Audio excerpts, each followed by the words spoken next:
Welcome, ladies and gentlemen, to the Pulse Podcast. I am your host, Big Mike.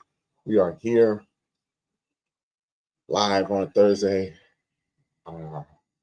This week, life's been lifing, so we're gonna do a short show for you tonight. Can't do it alone. Matt Producer, Podcast Poppy's in the building. We are going to do what we can, recap everything. Of course, 5 seconds in, of course. We're going to recap some games, talk about some foosball, talk about some fantasy. There's a fight this weekend. A lot to go on. Shout out to the rest of the fellas. They'll be here next week. Rises somewhere in the world, like Carmen San Diego, as usual. Into the ether. It's and I don't know where Anthony is. James, we will see come basketball season. Next month. Normal. Yeah, per normal, we will see James next month. So just the two of us, but we're gonna go through it. We're gonna wrap it up. Football's back, baby. Football is back. Yes, it is. Football is it's back. A wonderful thing. It's great. It's great to say. Season opened up, but boy, oh boy, did it open up with a bang. Eagles raised that banner, even though they didn't watch the banner. They stayed in. Yeah, they all just like didn't. Yeah, I understand. I get it. Kind of corny, but I get it. It's a little corny. I'm standing out there. I'm watching that banner. I'm watching that banner that I worked for go up. But I know. And we thought that those would be the fireworks before the game started, but no. After kickoff. Two things. We got immediately first injury of the year on opening kickoff. And then we just see Jalen Carter get ejected. And we're just like, what? What the hell is going on? And then they show the clip of Jalen Carter just spitting in Dak's face. Crazy. All because moments prior, Dak made eye contact with him, spat on the floor in front of him, and it just went. So that's what I wanted to talk to you. So, I don't think Dak was spitting at him, but Dak's reaction made me go, that would have made me think he was doing something. I would have looked at him like, do we have a problem here, sir? Dak absolutely goated the situation. Jalen Carter dumb as shit for doing that. He put the Eagles in a very shitty situation. Side note, shout out to ESPN New York Survivor pool that they have going on for the season. The Eagles were my pick for week 1 for that. As soon as he got kicked out the game, I instantly went, oh no. Only this could only happen to me, that I decide to get into a competition and a Survivor one at that. Yep. And I picked the Eagles because we was in the chat. I was talking spicy all week. There was no way the Eagles they were never going to lose this game to me. When he got ejected, I went, oh no. And then the Cowboys promptly went down the field and scored on their first drive. And as you remember in the chat, I was like, oh no. With ease. No. They went in with ease and just scored. And that's kind of like the tale of the entire game, where Dallas's offense just was going. I know how good Jalen Carter is, right? I'm a believer that Jalen Carter is probably top 2 defensive tackles in football. I know he's Philly's best defensive player. I didn't know it was going to be that big of a difference because of all the talent that's on that Philly defense. I thought it would be a big deal, but not as big a deal. But I was wrong. He is their end-all, be-all, because those corners got cooked all night. that wasn't even what I took away from it. You took him off the field, and Dallas was just running the ball at will.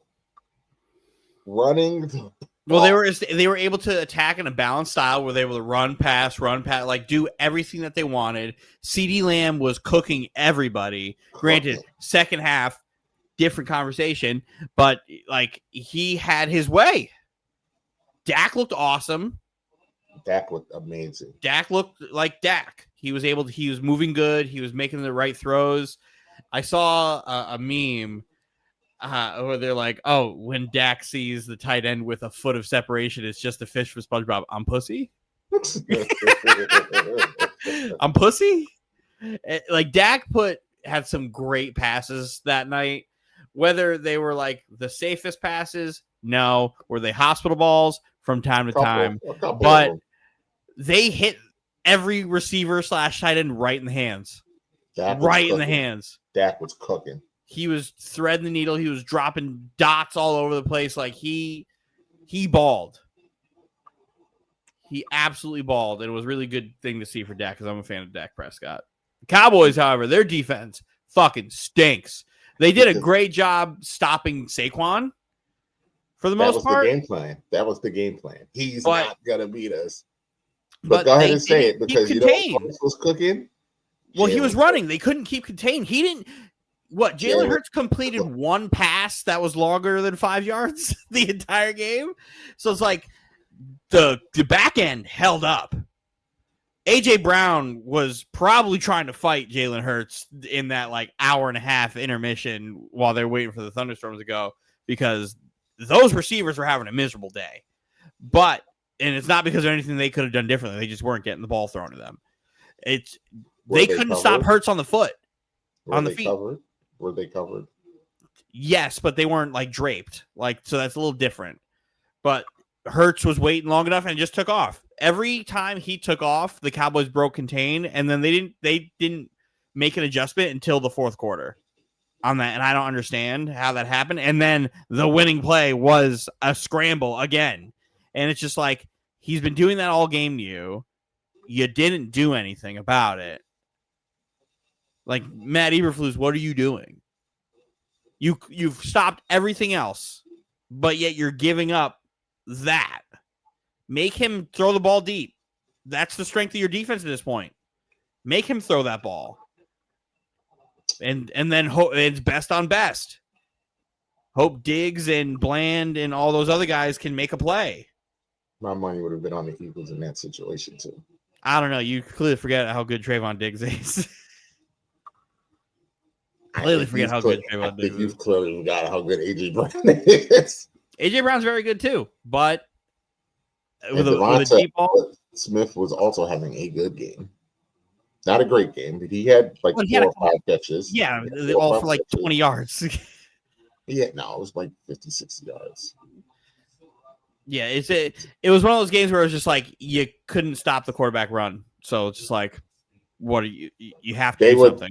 That was, I felt watching that game, that's what they were giving Jalen, and Jalen was like, I'm not doing nothing dumb. This is what you're giving me. I'm gonna chop you up this way. You gotta keep doing it. I'm gonna keep doing it. Dallas looked like they needed Micah Parsons very badly. Very badly. Very badly.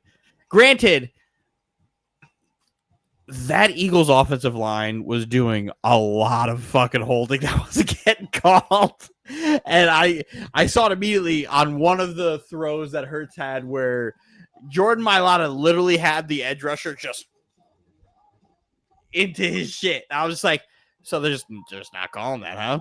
They're just not gonna call that. And Lane Johnson had to play like that too, where he literally was preventing the guy from running after Hurts. Just you seeing the jersey stretch off of his shoulder pads. I'm like, oh, guess we're not calling that either. But like, I get it. You call holding on every play, but when it's egregious like that, you have no chance.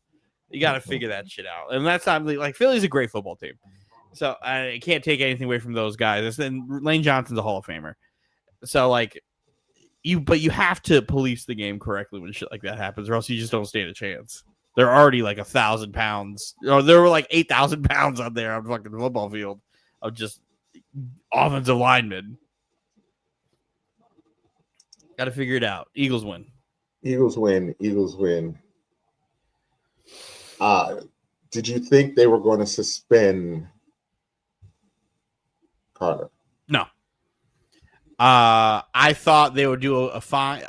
Exactly what happened is exactly what I thought was going to happen. I thought they're going to issue a hefty fine, and since he technically didn't play a snap, that game would count as a suspension.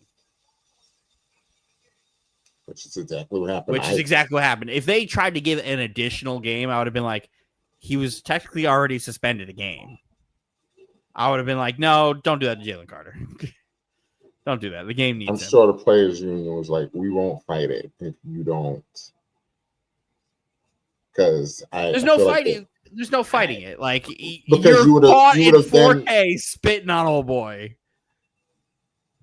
They would have fought it. There's nothing to fight. That's as open shut a case as you could possibly get. Did you spit on him? You're saying you didn't spit on him. I see right here that you spit on him. Double the fine for wasting my time. After opening night, then we moved to Brazil. Brazil. The Chargers played their Super Bowl. Don't do that. Exactly Don't do that. You are such a hater. That was their Super Bowl. You are such a hater. Justin Herbert played the best game of his career. Yeah, he played the game of his life.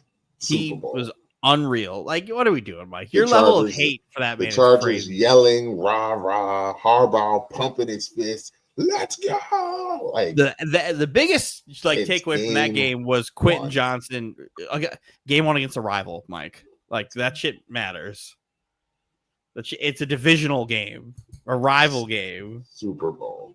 It's not a Super Bowl. We'll see. You're being an asshole.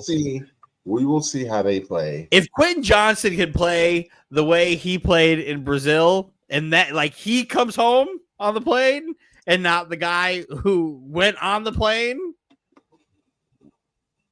we could what guy do you think we're gonna get? Well, history tells me Quentin Johnson stinks, but week 1 tells me Quentin Johnson can be very effective. If you get that Quentin Johnson and you have the run, and then the way Justin Herbert was running the football, he was running the football like he was not scared to run the football. People forget Justin Herbert can actually move. Like, he's not just this 6'5", stand in the Joe Flacco, stand in the pocket and just throw rockets. He's not Joe Flacco. He's an athlete. He's not Lamar Jackson, but he's not. No, but Lamar Jackson is one of one. He's not Lamar Jackson, but he's a very good runner. Very good runner. And he ran the ball confidently, which is something I also have never seen him do. Because he usually runs the ball to kind of just slide for a couple of yards. He was running that football to try to fucking run that football. And I can appreciate that. So shout out to Herbert, shout out to that Chargers team. Keenan Allen turning back the fucking sands of time. Like all of this, Dylan, you're But I've always liked Keenan Allen. I thought Keenan Allen got a shit in the stick trying to go to Chicago to help Caleb, and Caleb was just fucking Johnny Manziel. Oh no. Oh no. Oh no. I was watching that. Oh no.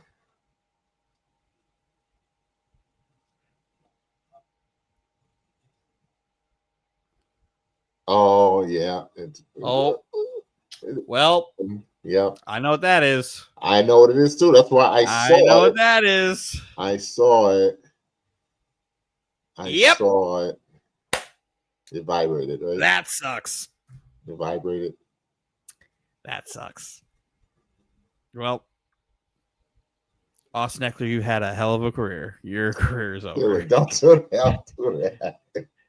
What? He's 33, playing in a 33, 34, playing a position with a lot of wear and tear, and he more than likely just tore his Achilles. He wouldn't be the same until he was 35, 36.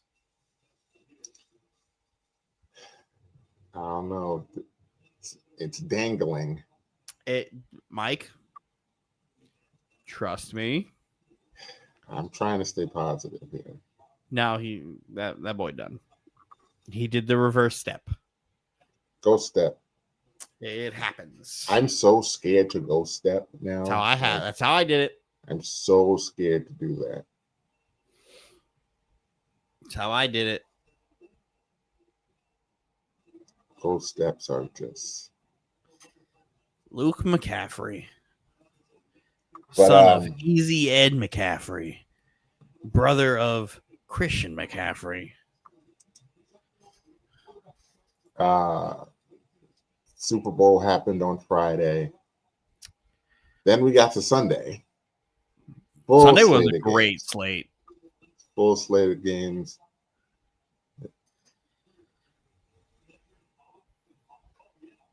Okay. Sorry. I'm sorry for you. Those of you watching, me and Dylan are recording this live while the Commanders and Packers are playing, and Jaden Daniels just got up limping, and Austin Eckler got hurt, and he rolled his ankle. But when he gets up limping, that paused me. Because he's 115 pounds. He's still out there too. Look at it. Go ahead, show him your toughness. Because you lost the game. This game's over. Yeah, this game's over. Shout out to the Packers. That is 2 points for your boy. And we will get to that later.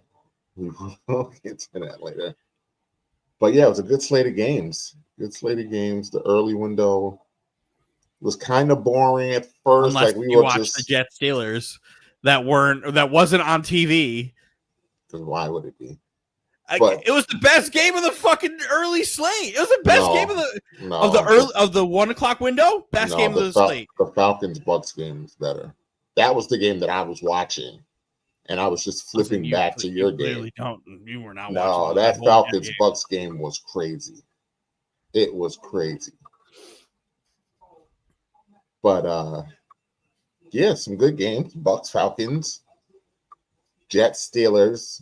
Got to get to Jets Steelers because we wouldn't be on our show if we didn't get to Jets Steelers. As the best thing that I said could happen happened. Not only did Justin Fields play amazing, the best game of his career, Aaron Rodgers also played amazing. I don't like that one. I don't like that one. And I don't like that one. Because that is absolutely a lie. Don't let the stats fool you. He did not play a good game. No. Because he got sacked a few times, so that means he didn't play good. That's not why I think that at all. Please tell me why Aaron Rodgers did not carve y'all up. He didn't. Literally 85% of his passes were behind the line of scrimmage and like two yards in front of him. Outside of busted coverage where he hit wide open guys, no coverage, he didn't play well. Okay. Literally every single one of his touchdowns were busted coverage. So Aaron Rodgers did exactly what he did last year, where he took advantage of bad defenses, and we'll see when he plays good ones. Because when he plays good ones and he doesn't play good, I don't want to hear nothing. I want to hear nothing. You're going to be waiting for it. You're waiting for the downfall. It's already there because he couldn't get DK Metcalf the football at all. The only catch DK Metcalf got not on Sauce Gardner was deflected 4 times and fell on his lap while he was on the ground. And then every other time they got DK the ball was on a swing pass behind the line of scrimmage. I mean, he had 4 catches for 83 yards. 3 of them were on swing passes and screens. One of them, he caught an 8-yard pass, again, tipped 4 times, and he was laying on the ground, and the ball fell in his lap after it was deflected. So it's like, he didn't get DK the ball. He's not going to run into that situation all the time because Sauce Gardner literally wrecks DK Metcalf every game they fucking play. But the only reason he hit Calvin Austin is because Brandon Stevens is an asshole. Okay. Aaron Rodgers, that same drive where he threw that last touchdown, also threw an interception that Brandon Stevens dropped right through his hands. So it's like, he got bailed out a few times. I don't think Aaron Rodgers had a great game. It was a better game than I thought he was going to have because I thought both offenses were going to be dog shit. But this is what Aaron Rodgers did against the Jaguars last year. Calling me a hater. It's crazy. 22 of 30, 244, 4 touchdowns. Bad game. Lucky. Again, Anthony's like, oh, you clearly forgot what he did against the Jaguars last year. Yeah, and then tell me what he did against the Bills next week. So you're telling me he only can play good against bad teams, huh? It's almost like I've been saying that. We'll see. But Mike sitting here in the chat the entire time trying to be like, Dylan's not, it's poison, it's poison. I was like, I have to go and I have to quote me saying how impressed I was with Justin Fields' outing the entire game. Because Mike's sitting here saying he's not saying it. He's not saying nothing. I'm like, what are you talking about? All you were saying is, I'm surprised. I said I'm impressed. I'm surprised. I'm impressed. I didn't think he what could do What that. else am I supposed to say? Good job. That's my quarterback. That's not my quarterback yet. Again, it's week 1. I can't overreact to week 1. I won't overreact to week 1. But I did say, if this is the Justin Fields I get all year, just sign him. That's my quarterback. Sign him. But I can't do it based off of one game. Imagine I overreact to one game and then Justin Fields comes out against Buffalo and he's fucking horrendous. Mm-hmm. Well, then what? Then I'm an even bigger fraud. I can't wait. We're gonna I want to be wrong. No, I want to be wrong here.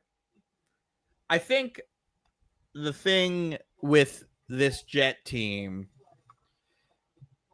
I really fucking like Aaron Glenn. As iffy as I was on the hire, I said to you, if he's sitting there calling the defensive stuff, I don't fucking like it. I'd rather have Steve Wilkes do it. I'm glad Steve Wilkes is doing it. But again, the Jets defense now looks like dog shit. And it doesn't surprise me that an Aaron Glenn defense is fucking dog shit. But he's a grown-ass man. He's a grown-ass man, Mike. He's a grown-ass man who doesn't give a fuck about anybody's feelings. Doesn't give a fuck about any of that. He wants to win. He established a culture already, which is unreal to see. The last time I saw a culture get established this quickly was 2008. What culture did he establish? Accountability. The players actually give a fuck.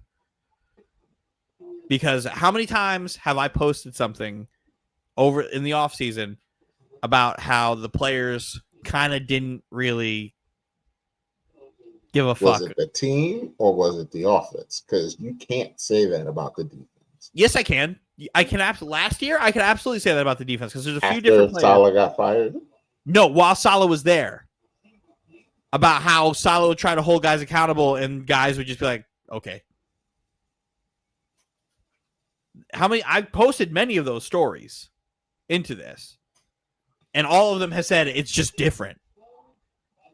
What's his face? Oh my God. John Simpson, the left guard for the Jets, starting left guard. He literally said today, he's like, it's a completely different atmosphere. He calls people out on the spot in the film by name, by play, to hold them accountable. Coming into the press conference and saying, if you're going to contribute to the mistakes that lose us football games, you won't be on the field. Robert Saleh's never said that. Okay. And I liked Saleh a lot. I really did like Saleh a lot. I like the accountability. I like that we cut Xavier Gibson. But again, I don't think he should have made the team to begin with, because what he did on Sunday, he's done 10 other times in 2 years. I'm surprised he's on the team this year. So when Anthony's like, oh, wow, they really did give him any more chances, I'm like, he's fumbled 12 times in 2 years, Anthony, on kick return. That guy can't be on the roster. But he made the team. Yeah, for a week.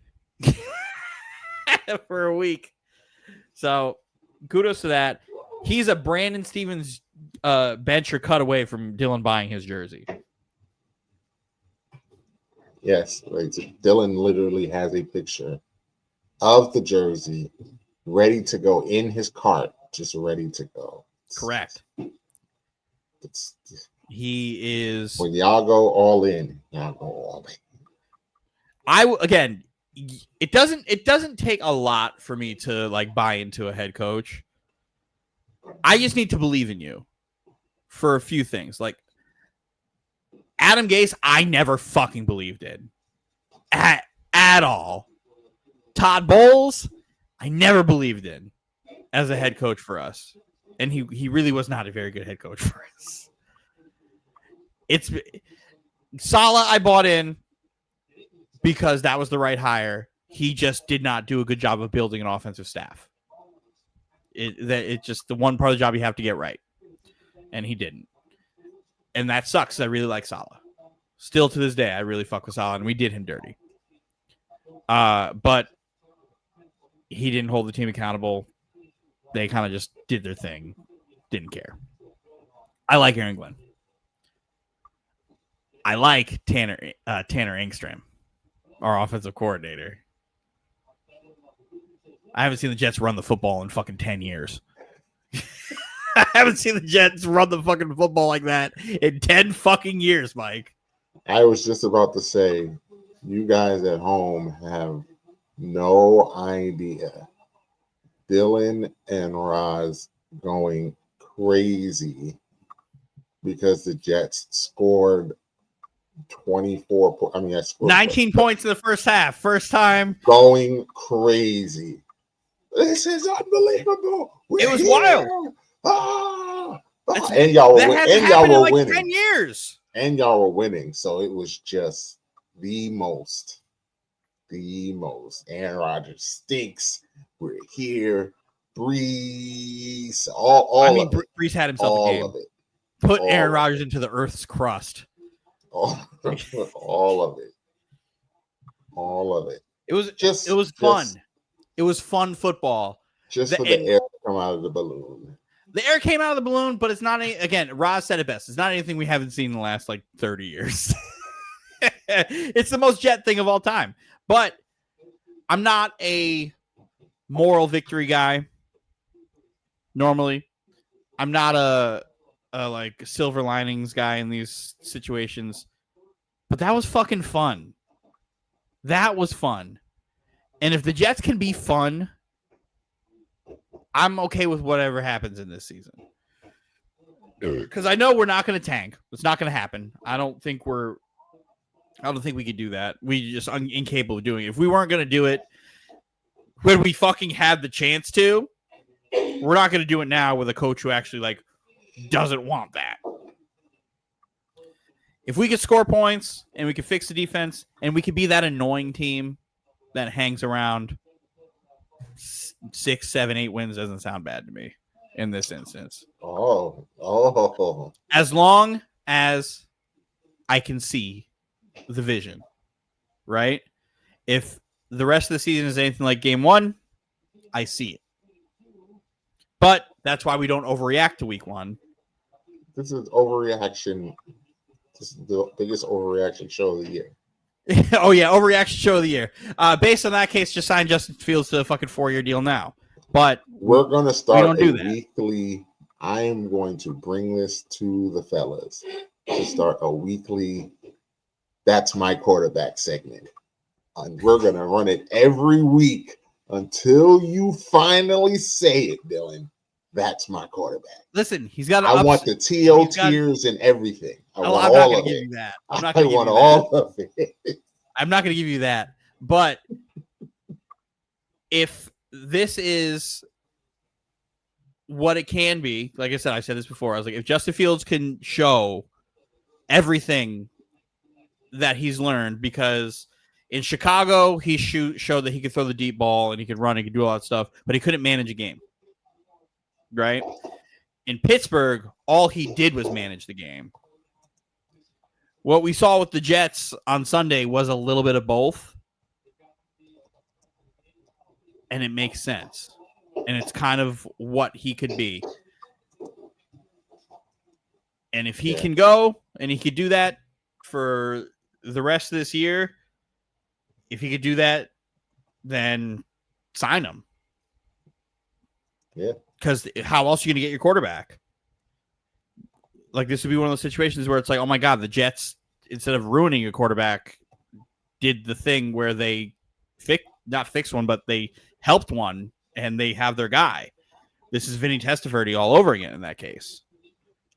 Vinny and the Jets. That was a fun time. That was a fun Jet team.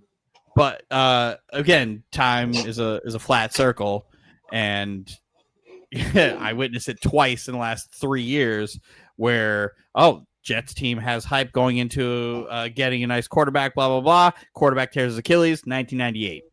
Vinny Testaverde tears his Achilles. Aaron Glenn made his NFL debut 31 years ago as a Jet player. He does it as a Jet coach. And then the only time the Jets have ever scored like 34, whatever, with this much rushing yards was 30 years ago. And they're like, have a record of 52-1. And that one loss was the Aaron Glenn Jet team where he had to cover Jerry Rice. And I'm just like, well, if this isn't a fucking time as a flat circle ass moment, then I don't know what the fuck it is. But shout out to that Jet team. Shout out to Garrett. Shout out to Brees. Shout out to Justin Fields. He had a great game. He had a great game. The offensive line. Shout out to the offensive fucking line. Yeah, they were good. Armand Membo, first round pick, did not allow a pressure with TJ Watt. That's impressive, Mike. That's a surefire Hall of Famer. And he did not allow a pressure? Kudos to him. That's like deserved praise. That's not even like meat riding praise. That's like an impressive thing for somebody who's 21 years old to do. Shout out to Micah Parsons. I was literally waiting for you to finish because I was about to say, man, Micah Parsons is going to be this Packer team will be different with Micah on this team. Shout out to me. What a win for these Packers. Shout out to you, boy. We'll get to that in a minute. This Packers team winning this division, just like I fucking told y'all. If that trade had happened one day earlier, I would have picked the Packers. I told you it's happening. You did not tell me Micah Parsons was getting traded to the Packers. Yes, I did. When did you say in that? The group chat? I literally said, word on the street is the Packers have a trade on the table for Micah Parsons with a contract extension ready. Literally the night before our show, I said that. And then Anthony goes, What do you mean? I was like, no, this is what I've heard from the dog, that this is happening. They got a deal on the table. And then the day after the pod where we did everything, we got the word of, Jerry is now interested in trading him. I was like, he's going to be a Packer. And then an hour later, he was a Packer. The dog is never wrong. All you got to do is just put word on the street. I told y'all. And then on the show with Steven, I said, Micah Parsons is going to be a Packer anyway. He goes, no, he's not. I'm like, okay. You should have made it a hot take. No, because I already I knew. That would have been speaky worthy. Yeah, but I knew already. That's not fair. That's not fair. It's not like the Devontae Adams thing where I was just like, oh, no, I'm very confident this is happening. I knew Micah Parsons was getting traded. Did you make a wheel spin bet with Anthony about the Raiders having a better record than the Titans and the Jets? Did y'all wheel spin that, or did you just say it? I said it. He didn't take it. He didn't take it. As far as it's looking good. He thinks the Jets are going to have the better record out of all of us. It's looking good. We're 0-1. Well, I'm not even that. I just the Raiders look good. The Patriots may not be what we think they are, but we're gonna find. Listen, we're gonna find out Monday. Oh yeah, I think Anthony's really gonna look at that team and be like, "Fuck." Especially if they don't run the football. I don't understand. Like, Ashton Jeanty going into halftime had like 4 carries. Pete Carroll's a weird man. Joe Biden, run the football. All that hype, all that talk. He had us all. I mean, and maybe it was It was gamemanship, but like run the football, Joe Biden. I thought he was going to get at least 15 carries. He did. He ended up getting. He ended up with some because they were up big at the end. He only but like 2 yards a carry. He wasn't having quality runs. Like he got his touchdown, but he did not have any quality runs. Which again, it's week one. Week one, but we're gonna overreact because that's what we do. It stinks. Dylan's right. Should have went and got Omarion Hampton. Draft Membu and draft Omarion Hampton, and you got a better situation for the Raiders running game. We want to do overreaction. Let's do a severe overreaction. What's the biggest overreaction you got? Cam Ward's gonna win the MVP. Future MVP loading. Well, not this year. Not this year. Not this year. Okay, I phrased it wrong. I was about to say Cam Ward's going to win MVP when his players can't catch the ball. Not this year, but no. Cam Ward is as advertised. I told you. What did I say? I've been saying it literally from Cam Ward is as him. Advertised. He's him. I don't need. He is everything you could fucking want. The problem is the rest of the Titans are not. The rest of the Titans are not. Cam Ward does all the shit that Will Levis tried to do that we laughed at for so much better. Well, he's not stupid, so that happens. Well, he's not stupid, but all the shit Will Levis tried to do, Cam Ward does a million times better. The problem is every single one of your wide receivers and every single one of your offensive linemen let him down. Could just go. You could just pick up guys off the street and it'll probably give you the same performance. Calvin Ridley let us down. I never want to hear you ever. I still can't compare him to Jackson. You can't do that though. I can't ever again. Can't do that if you're not going to do that for CD though. No, I will hold CD accountable. But CD does not have a ball dropping problem. Calvin Ridley always has. And then when we had the argument about Jackson Smith-Njigba and CD Lamb, and I was like, wait, they were targeted the same amount of times, like a difference of 7, but he has like 30 less catches. That's crazy. He still had, and I literally said, I didn't know he still had the dropping problem. And then guess what shows up week 1? That Green Goblin on his shoulder. And it's like, yeah, drop the ball. Yeah. What was the worst about it was our offensive line was so putrid. I would have been better out there. It was so bad. And to see Cam in the fourth quarter in the money time adjust and was like, okay, I don't have time, so we're going to run these I'm going to throw the fastball because that's what I have to do. And they couldn't catch it. Like they couldn't. I don't know if Cam was throwing it too hard, which is never an excuse for a receiver.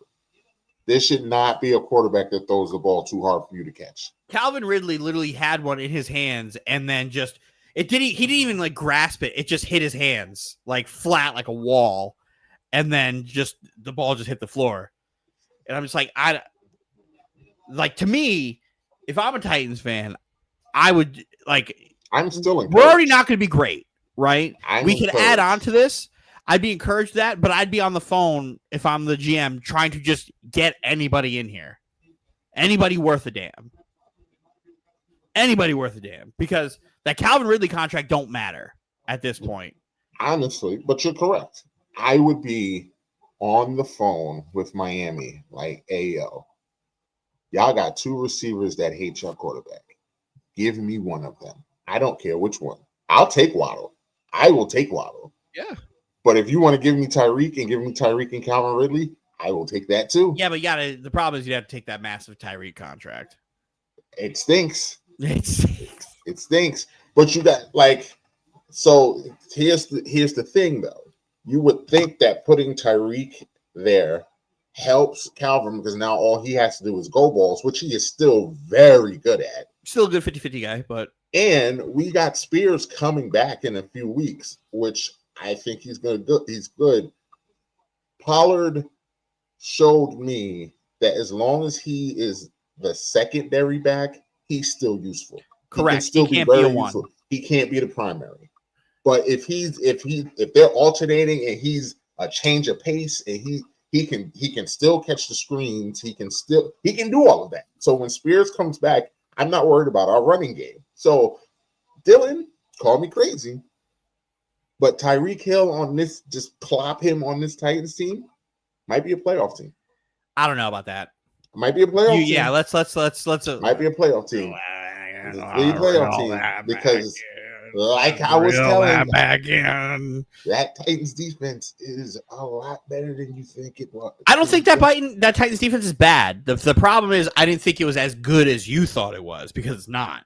But I think it's a good defense. The problem is they're on the field too much. And a good defense being on the field all game is a bad defense because they're gassed. That's what happened. And then they make dumb mistakes. And that's why you lost. I'm not mad at the defense. They still only gave up 20 points. It's not like Denver was going up and down. No, they made Bo Nix look like dog shit. No. Granted, I'm not a big Bo Nix guy. Neither am I. That's why I like I said, I really, really, really, when I saw that 8.5 number, I knew we were going to hit that because A, I don't think Denver's 8 points better than us. B, I don't think Bo Nix is that good. So I like Tennessee is yeah. Don't worry, you didn't tell yourself because I saw it. I saw it. But we have the second best defense in the division. That's not saying much. That's not saying Hear much. me out. Second best defense in the division. I firmly will plant my flag that we have a top 15 defense. Yeah, I will plant my flag. I will plant my flag in that. I'm not going to fight you on that. So I think Tyreek or Waddle would move us from, because I'll be realistic here. It's still a below average offense.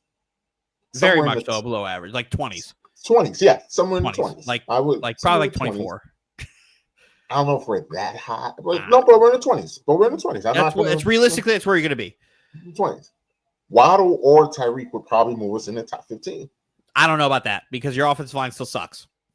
But you can run those short little slants with both of them, and they excel at that. Yeah, but you got to get Allen really to catch the fucking football. That alleviates that, though. Yeah. I was upset watching that game at our offensive coordinator, who they're blitzing every play. They were blitzing every play. Like it was, okay, young fella can't handle the speed. We're going to blitz every play. Dylan, how do you stop a blitz? Well, the passing game, it's quick game. Like throw a screen? Throw screens, throw quick slants, throw something. RPOs,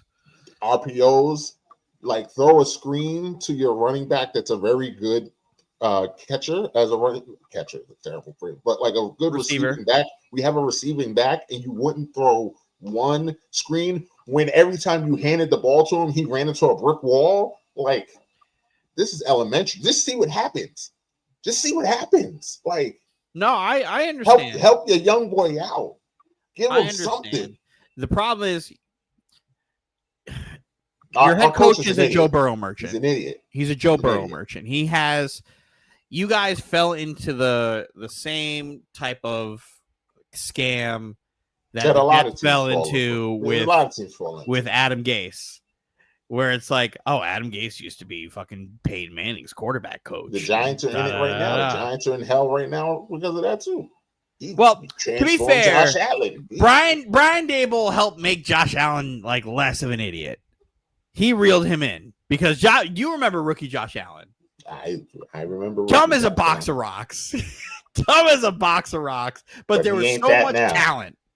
He ain't that. That playoff game against Houston where he ran backwards. It's so bad. For 20 yards for no reason. So bad. Like, Daboll fixed that. Like, but they also went and got him Stephon Diggs. And, like, they fixed all of that. The problem is, Daboll got a lot of dog shit. And the GM sucks. Giants do not have a good GM. No. Giants have a terrible GM. Dable's trying to make chicken salad out of chicken shit with a bunch of quarterbacks. He's on like his 7th quarterback. Like, he's just his job. This job for him is over. It's just a matter of time. Season. No, I don't. Well, I mean, he might. The Giants don't typically do that. No, he'll get through the season and then because I don't think the Giants will be that bad that they would do that in the middle. Because what's the coach that McAdoo? He's not McAdoo. McAdoo sucked. He's not McAdoo bad. McAdoo was horrendous. McAdoo was fucking horrendous. I don't think I've seen my dad madder as a Giants fan than the McAdoo. McAdoo was fucking stupid. What me and Steven were saying on Sunday is when the reports came out that he was non-committal on Russ, I'm like, well, he shouldn't be playing. If you're coaching for a job, you can't do that again because they lost that game because Russ sucks.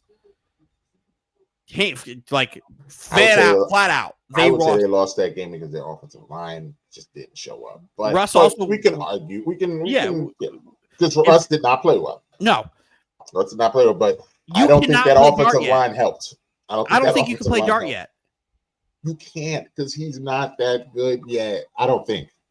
I don't think so either. I think I broke this down in the preseason the thing with Steven. I was like, the games that he played in the preseason, it's hard to look at and evaluate. He didn't play any NFL talent. Oh, see, now you're telling me. And when I say that, y'all tell me I'm a hater. No, you know how I feel about preseason. Like, none of it matters. It's like, all everything. It does fake. To an extent. All of it's fake. He shouldn't see the field until the last 5 weeks of the season. Jameis should be playing. Jameis is the one that should be starting. Jameis is the one who should be playing because if you know you're not going to be good, and Jameis does not care.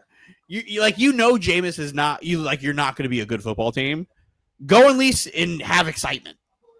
And what does Malik like to do? He loves those go routes. What's the one thing we know Jameis can do? Throw that ball. Jameis get that ball down the field. Whether it's to neighbors or the DBs, Jameis is throwing that football. It's going to be in the radius. You know who's not going to be trying to fight Brian Dable if Jameis Winston's playing quarterback? Malik Neighbors. Mm-hmm. Because he definitely tried to fight Brian Dable a few times on Sunday. I had to walk it back. Just put Jameis out there. Let him be entertaining as shit in the off the field stuff because New York's gonna eat him up. They're gonna love him because he's super endearing, good guy. I feel bad for Jameis sometimes because I understand what he is, but I still feel like he didn't get a fair shake. Like Tom Brady ruined his career, Dylan. No, he didn't. Yes, he did. Let's not forget what Jameis did before Tom Brady got there. Dylan. 30-30. That was supposed to be Jameis's team. How do we know that Jameis doesn't evolve and get a little bit better? Do you want to know? We never got to see. I can tell you exactly what happened. He hasn't been a starting quarterback since then. I can tell you exactly how I know it wouldn't happen because the offense they were running wasn't working with Brady. The only reason they changed and started winning games was halfway through the season. Brady sat down with Arians and Leftwich and was like, we're changing all of this. We're going to run what I want to run. We're going to run what I know works, and we're going to move on. And that's when they went on their big run and got to the Super Bowl. That's the only reason any of that worked, because when they first got there, they were trying to do the air raid shit that Arians was running, and it didn't work. It wasn't working. And that's shit they ran with Tom Brady doesn't. He doesn't have the arm to run that. But that's my point. He's not Jameis. Jameis would have had the arm to run that. Jameis ran that offense. That's the problem. But that's my point is it would have been another year in that system. It was already his third.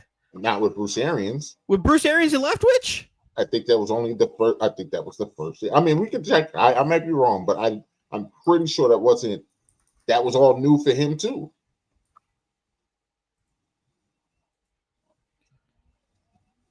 Jameis was never a starting quarterback after that. He did his little spot thing with the Browns. When did Brady get there? 21? 20?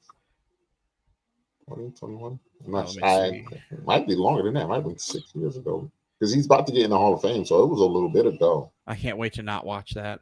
I'm going to not watch it. It's going to be full of cliches and that's just nonsense. Oh, no, that was actually his first year with Arians. Thank you.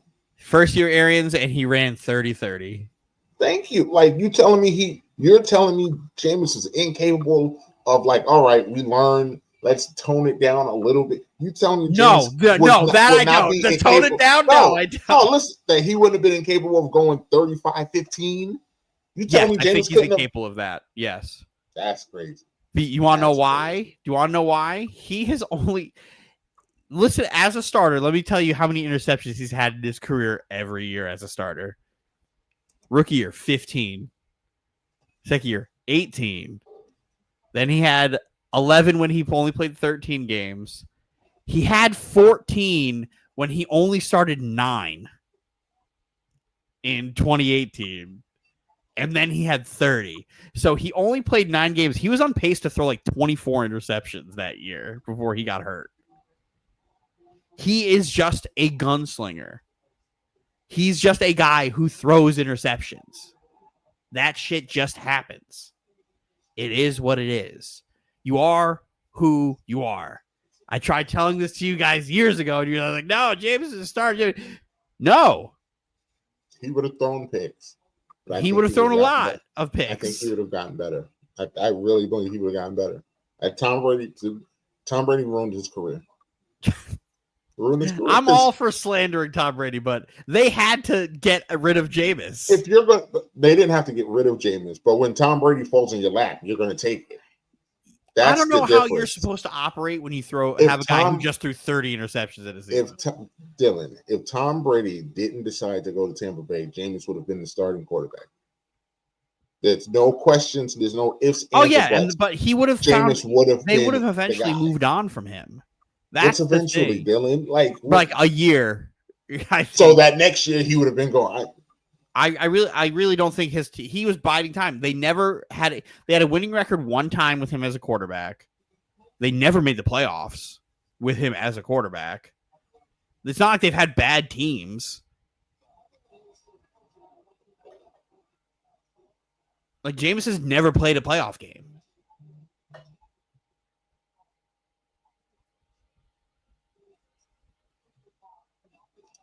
I don't know. So there for 4 years. Like how many times? Like because it was 1, 2, 3, 4. He was there for 5. He was playing on his 5th-year option that last year. So he may not have been back at all, to be honest, depending on what direction they went in. Unless they got him on a 1-year deal. Because the only reason they didn't trade him, he was just a free agent. So he is who he is, but who he is perfect for this Giant team. A team with no expectations, who are just looking for a reason to cheer for something right now. He could be the perfect bridge to Jackson Dart. Go throw some touchdowns.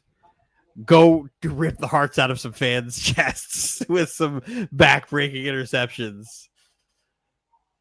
But go put points on the board. Y'all going to win 4 games anyway. Might as well have fun. Well, whatever. Go have fun.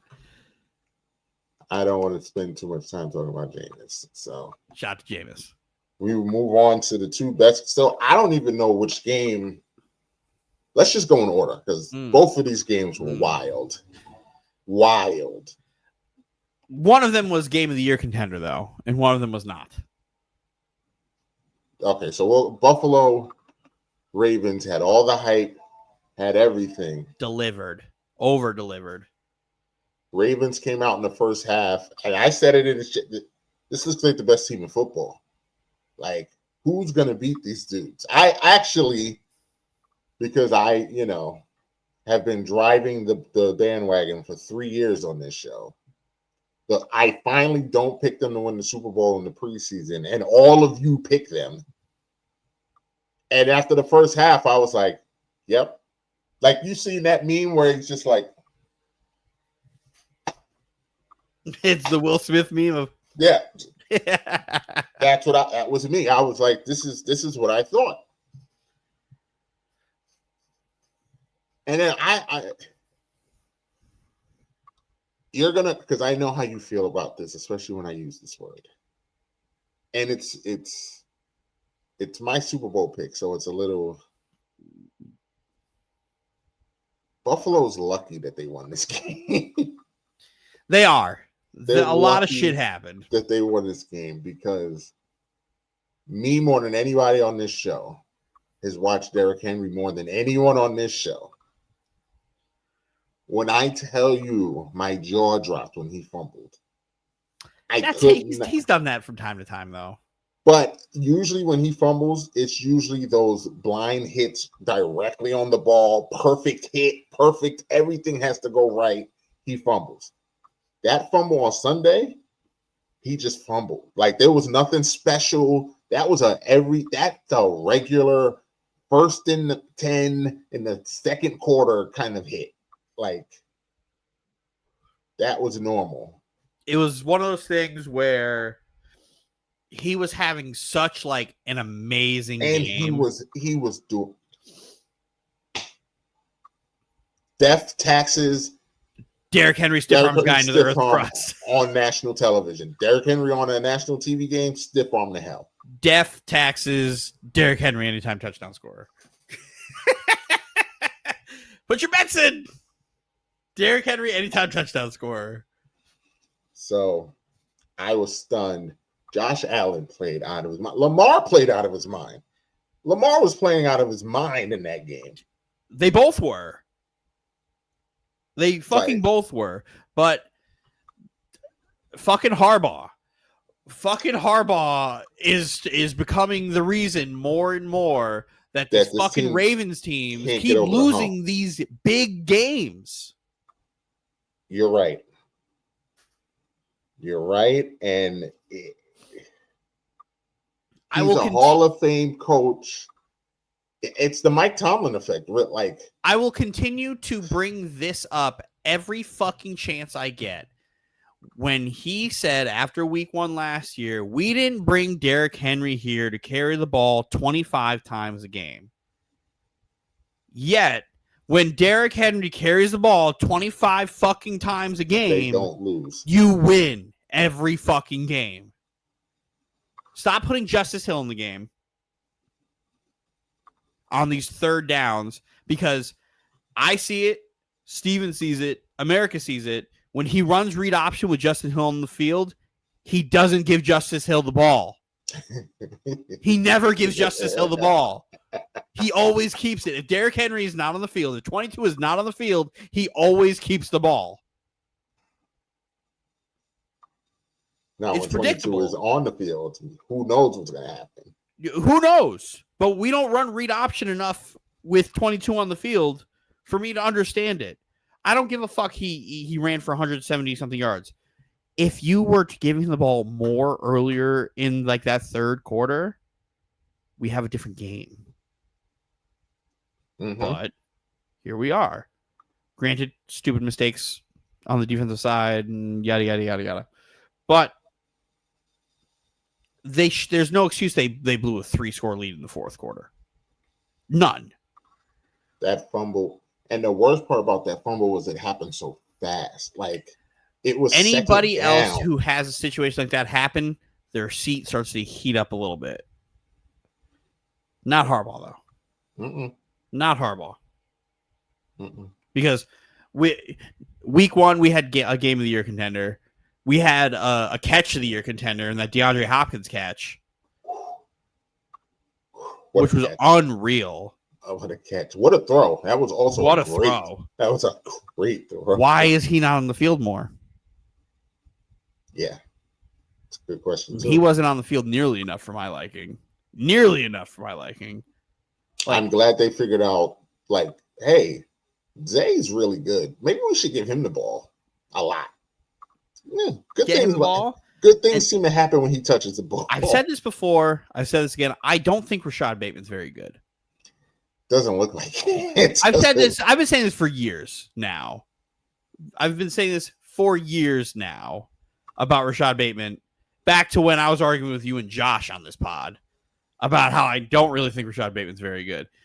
There's no reason Rashad Bateman's seeing this fucking time on the field over DeAndre Hopkins. There's not. Shout out to Josh, whose birthday was a few days ago, too. Shout out to Josh. There's no reason for it. I know, speaking of Josh, that Josh would be losing his mind. Had he watched that game, let me tell you one thing about him and Harbaugh did not. That was a love-hate relationship, and I know Josh was losing his mind watching that game. I was losing my mind watching that fucking game. I don't root for, and I actively root against the Bills. I fucking was very upset with Jim Harbaugh. John Harbaugh, whatever the fuck it is. Jim? It's Jim? John, Joe. Jim, John, Joe, all of them. Bill, he's a Harbaugh. Bills in 5. Oh, well, what do you know? You can't deny Josh Allen. What? You can't deny Josh Allen. He's great. He's a great player. I will never take that away from him. And Mike trying to stir up like controversy, like, oh, Dylan's gotta get.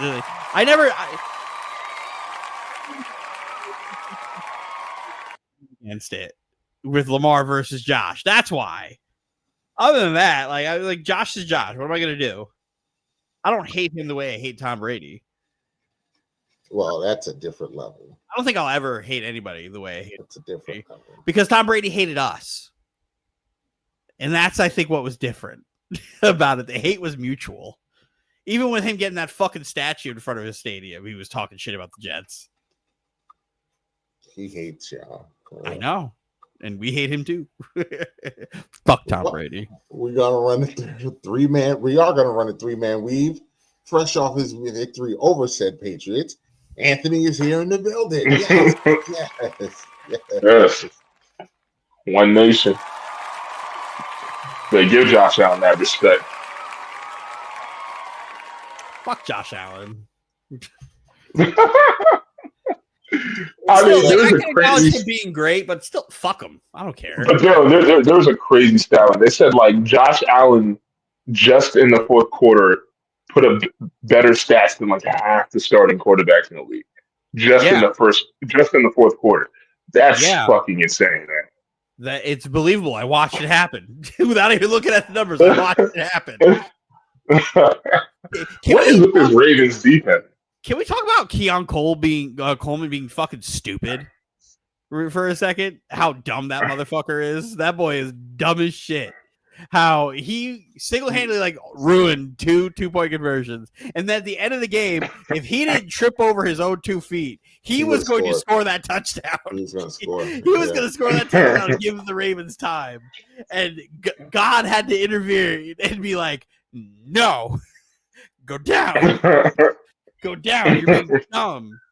And me and Steve were watching it real time. We're just like, oh, he's fucking gone. If he didn't fall, he's diving right into that end zone to say he scored a touchdown. He's a fucking idiot. And despite of all that, they still figured out a way to get the kicker who's been in the league for 1 billion years on 3 days to come in and nail the game winner. That was a clutch. That was clutch, though. Clutch. That was very clutch. They played that perfectly. Because there was nothing Baltimore could do. Like There was nothing they could do. That's the worst.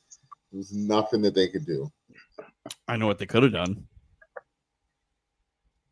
What? Could have just ran Derrick Henry more. It's not like the Bills were stopping him. No. Yeah, but honestly, why are we even talking about Derrick Henry in the offense? Like, we shouldn't even be talking about that stuff. Like, the defense shouldn't be giving up 40 fucking points. Correct. Like when you're up 40-25 with like 5-ish minutes left in the fourth, you win that game. That's a game you win. What was it, 772 Tims? Like, come on, man. Jair Alexander, the last like two to three drives on that game was getting carved the fuck up, and I'm just like, oh, we all forgot Jair Alexander stinks. By Keon Coleman. I'll never forget 3 years ago him being named All Pro second team simply because he stopped Justin Jefferson the last game of the year. That's the only reason he got all pro, the second team all pro, because that whole year he was getting cooked. Absolutely cooked by fucking everybody and their mama. And then he stops Justin Jefferson on the last game of the year. And everyone was like, oh my God, he's so good. Asshole. He sucks. The reason the fucking Packers got rid of his ass. Well, that was a hothead. Idiot. Another idiot. Remember when he went, they played the Panthers and he just like inserted himself as a team captain? Yes, that was one of the craziest things I've ever seen. He just goes out there and is like, oh, all right. I got it, guys. Like it's little stuff like that is why he's not a good guy. Like, he's a fucking idiot. Go. He also so it's he's dumb and then he also stinks. You can't be both. You can't be both.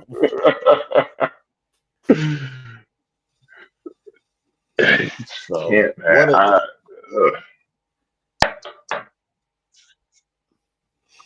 So, I mean, that game was amazing. And then Monday, I said before the game started, and what I didn't add before that game started was another reason Dylan had a horrible football weekend that we didn't touch on in here too.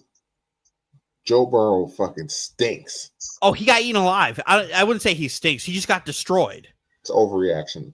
Yeah. Oh, okay. We're overreacting. Joe Burrow stinks. Fucking stinks. Overreacting. Well, Joe Burrow stinks. Well, that line was a no-show. Well, Like, the Browns have this like. The Browns have a low-key good defense that people don't talk about like enough. There's nothing defense about the Browns pretty defense. It's very good. You got Myles Garrett on your team. I believe everything about you. Denzel Ward is one of the best cornerbacks in the league. Yes, he is. He absolutely is. Myles Garrett. No quarterback in the NFL has the balls to stand into the pocket the way Joe Burrow does with that fucking offensive line and stares Myles Garrett in the fucking face to throw a football.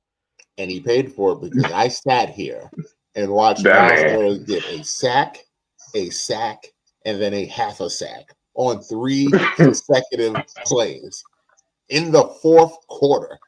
I was like, this man's not real. And every time I sit there and I see this shit, I'm just like, if the Bengals ever just got Joe Burrow a fucking offensive line, if they ever got him any resemblance of a fucking offensive line, how much better they would be.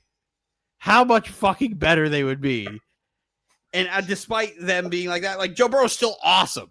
That's the problem. He's still awesome. It's just that fucking Myles Garrett and those pesky Cleveland Brown defenders are all good. They have good people on that defense. And they still found a way to lose that game. The kickers were missing field goals. Flacco was okay. Flacco threw the ball like 40-something times. You're not going to win a game like that. One of his picks was not his fault. He threw it right into one of those receivers, and they fucking doinked it off their arm, and then someone else, and it got picked off. Like, and then the stupid kicker stinks. They need to cut him. Like, I don't know how you hold a team to, 7 yards the whole second half, and you still lose? How do you manage to still lose the game? They're the Browns. They're the Browns. The Browns is the Browns. They're the Browns. Browns is the Browns. But we will move on. The Bears and the Vikings. All I said, I was like, the only thing we needed left was for JJ to have a good game. And Dylan would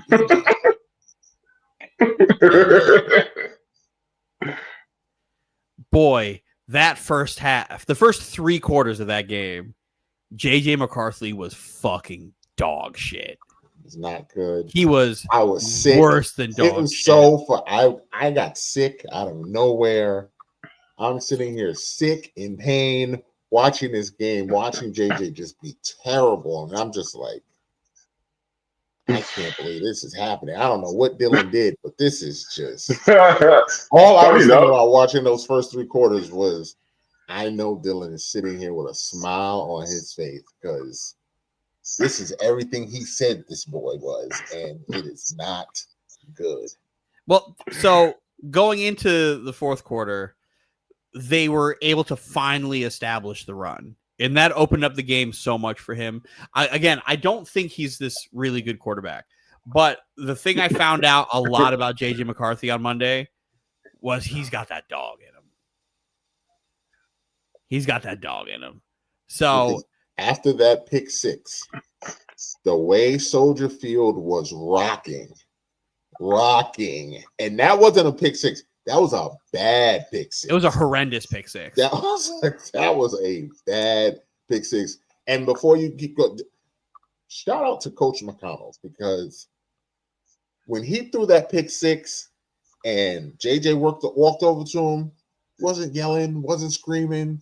He said, "Come here." I assume he probably told him why that was a bad throw, or probably told him they was in such and such coverage. You can't do that. It was a very simple, calm message. JJ looked at him, went, okay, went and sat down, and it switched. And I do remember looking at him, telling him, "We're all right. It's okay." Switched after that because JJ went to another level after that. I will give credit to we can't, but you can't forget how that game was going. When it comes to that, it was fucking awful. But once they were able to start to establish the run, it opened up, and his throws were so much. He was hitting guys. You have to respect the run now because they were getting nothing. Aaron Jones had like 5 yards going into the fucking fourth quarter. Like they could not establish the run to save their life, so they were just sitting there, just dropping back, waiting, and he couldn't make a good throw. But then it's like, okay, we have to respect the run, blah, blah, blah. These guys are open. And then he had his read option, which is, again, a thing he does. He's an athletic dude. He could do that. And so kudos to them. The Bears very much so started to bear. They imploded. Before the Vikings hadn't even taken the lead yet or nothing like that. And I said to Dylan in the chat, are the Bears doing that thing again? The Bears is the Bears. This is it looked a lot like it. The Bears are the Bears. And it imploded. Everything I said about Caleb, about like why I was concerned about Caleb coming into the NFL last year, reared up like I'm just like this fucking prophet, because it's just everything. He has all the talent in the world where he could absolutely be Pat Mahomes, but in reality, he's just Johnny Manziel. It's Johnny Manziel to a fucking T, to how he won the Heisman, to how he did everything in college, all his college accolades. He didn't run a single actual bit of offense the way it was supposed to be run his entire time at USC. It's the same thing fucking Johnny Manziel did. Johnny Manziel was just a Mike Evans merchant at fucking A&M. He just ran around and was like, "Where's Mike Evans? Let me go throw it to Mike Evans." Found him. He's 6'5", not going to drop the ball. That's all Caleb did. Caleb was just bigger, stronger, faster, and just like this arrogant arm talent in Oklahoma and USC. Like the first time I watched Caleb play was the Red River rivalry in Texas against Texas, like fucking 4 years ago at this point. And it was like, yo, this kid's fucking way better than whoever the fucking Spencer Rattler was the quarterback on that team. I was like, way better than fucking Rattler. Caleb caused Rattler to transfer to Arkansas, and then Caleb left to USC. Nasty work. Nasty. Just for Caleb to go win the Heisman, have this awesome year, and then have a terrible year the following year, because people kind of start to figure out, like, he can't operate within the structure of an offense. Guess the NFL has shitty Eberflus and like in a horrendous offensive line where he was sacked the third most amount of times in the Super Bowl era. His rookie year, which is fucking insane. It's a long time. Just for him to get Ben Johnson, who I don't know if his play calling is great or not, or if it's hard to say because the first 3 quarters, the Bears looked amazing. The play but that had to do with Caleb kind of checking down, and even Troy Aikman and Joe Buck were like, these guys are open down the field, and he's not pulling the trigger. He was taking what they were giving him, and it was like, working. It's there, and he's not taking it. But then you get to see like the elite things about Caleb, where he's rolling right, and he made that fucking awesome throw to one of those wide receivers on the sideline in the first quarter, where I was like, "Holy shit, he's wheeling and dealing."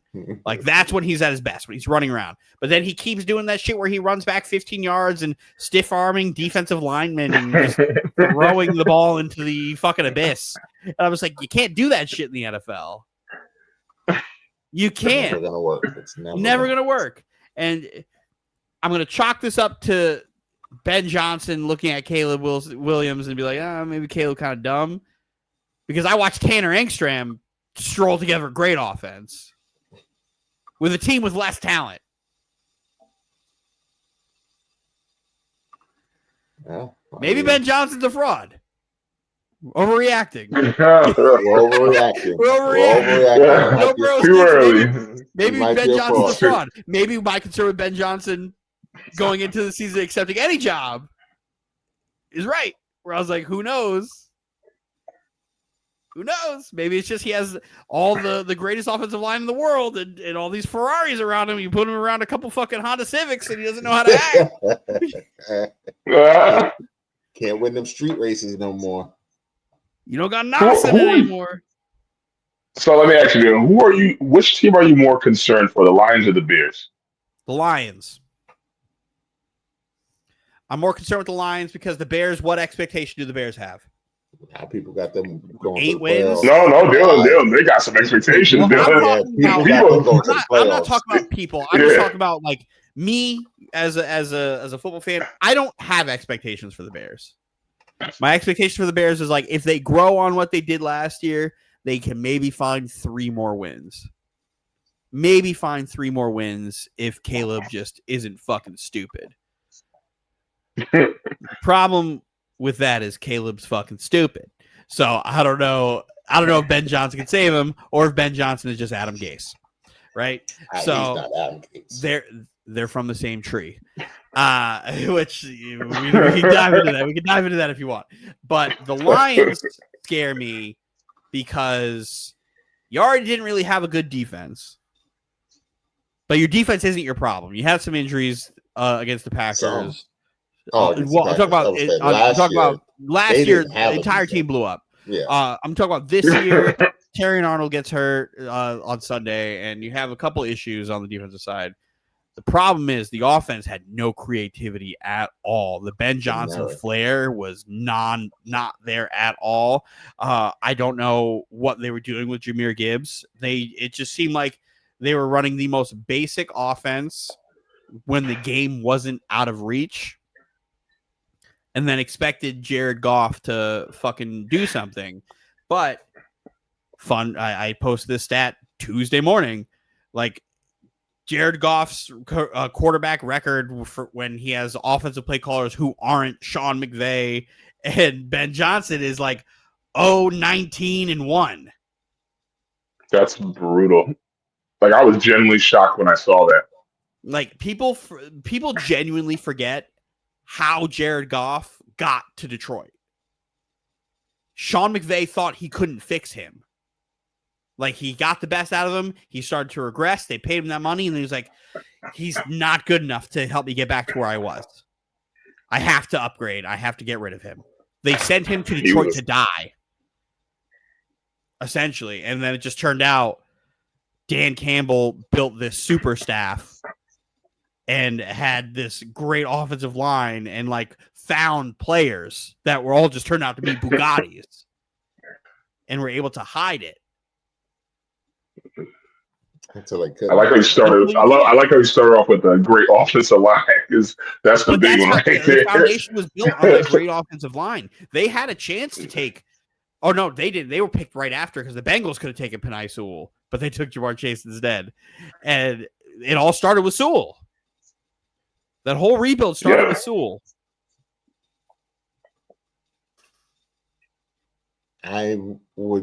I'm a little bit more concerned with the Bears only because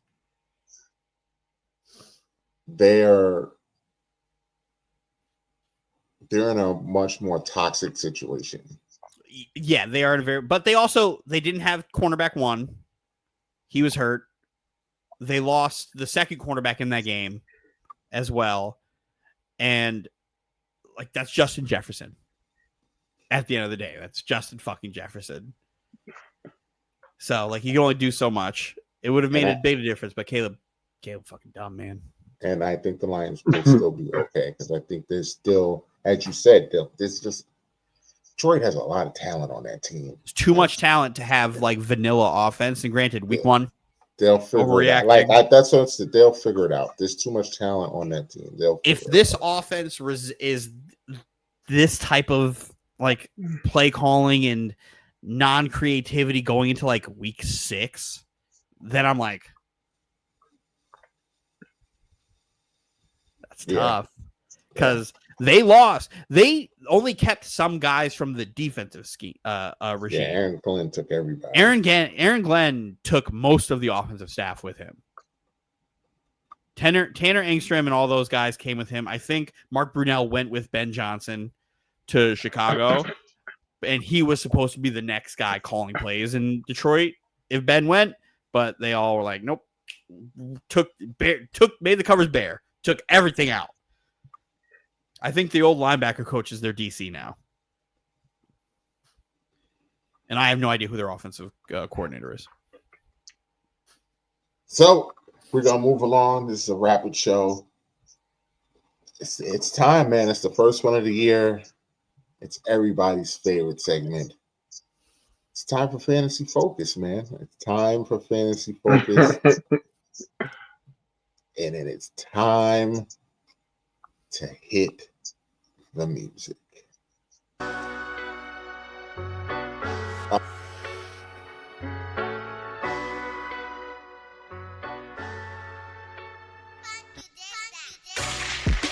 All right, ladies and gentlemen, thank you. We are back for everybody's favorite segment, our weekly confidence picks. Fun fact, we didn't have them live last week because we weren't live last week, but got a little shakeup. I got a table. Yes. I have a table, a graph, a shared document to better keep up with the weekly picks, with the wins, the losses. No losses last week. All of us. Perfect. By the green. Everybody went perfect. A whole lot of green, and then the gold is the total number. So we got everybody 6 points. So we did random to determine who was going to be doing their picks, first? who was going Burks. Nobody decided to join me except for Mike the other night when I ran the wheel to try to keep the integrity of not anybody picking the same games.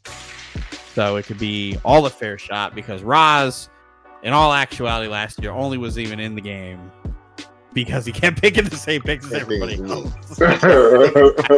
Riding my coattails.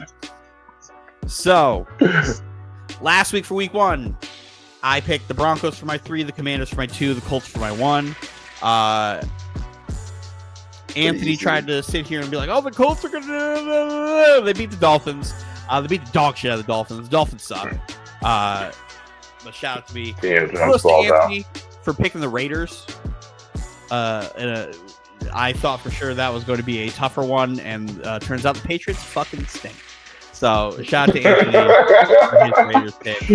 That Cardinal game, though, also should not have been. That game had me shaking for a little bit. Like Mike who seems to have had picked like 3 for sure games at one point, was 3 1-possession games.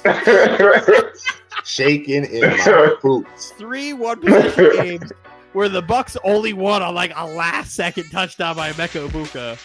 Bucks barely win. Bengals won by like a thread. Carter getting ejected before anything happens. Joe Burrow's offensive line just not existing. It's just like the whole Browns defensive line was counting to 3 Mississippi and then chasing them. And then Roz, Eagles, Bengals, Commanders. Another one where Eagles, Bengals, 1-possession game. Commanders, if Russell Wilson is decent this game, Giants win.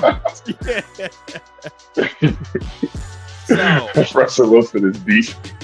if he was decent, they won. I stand on that. But I agree. Week 2. Week 2. As you can see here, ladies and gentlemen. Yeah, we had to do it early. We have to do it early to protect the integrity of this. The order went Mike, Roz, Anthony, me. So, Mike, go ahead and introduce your picks. So, yeah, we're going to go right to it. As you can see, I looked and I just didn't feel good about a lot of these games. Contrary to what Dylan said, I love the slate. I'm going to gamble every game. Nah, Dylan, I completely disagree with you on this whole you want to be last for this week. Like, No. I don't say I want to be last. I think this wasn't a bad week to be last. It's crazy. I've seen we've had much worse weeks for some. When you said, are you talking about like there's a lot of toss-ups? Is that what you mean? I think there's more. Yeah, I think there's more games where it's like I'm pretty confident in. I know who's winning these games. I think they're not as close. Like they're close, but they're not as close. I think I could like actually decide who's gonna win, as opposed to like, oh, I picked the Rams Titans, where I know that's a 100%er. I don't have those, but I'm very confident in the ones that I picked. There's a lot of toss-ups this week. Judging how, based on how I literally just let me do something live here for the people. Oh yeah, you already get your 2 points, bitch. Let's go right here. All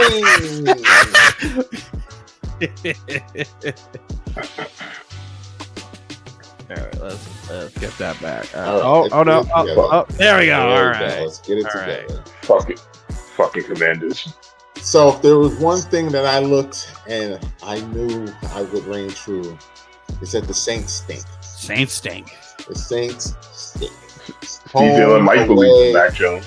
It does not matter. The wheel knows all. Now, after I made this pick, I found out that Brock Purdy's not playing, and didn't change your mind a bit. I mean, I hesitated a little bit, but no, we will stick fast. Niners win. If you was with us last season, you know that there were 2 golden rules. Always bet on the Ravens, always bet on the Eagles, and never bet on the Giants.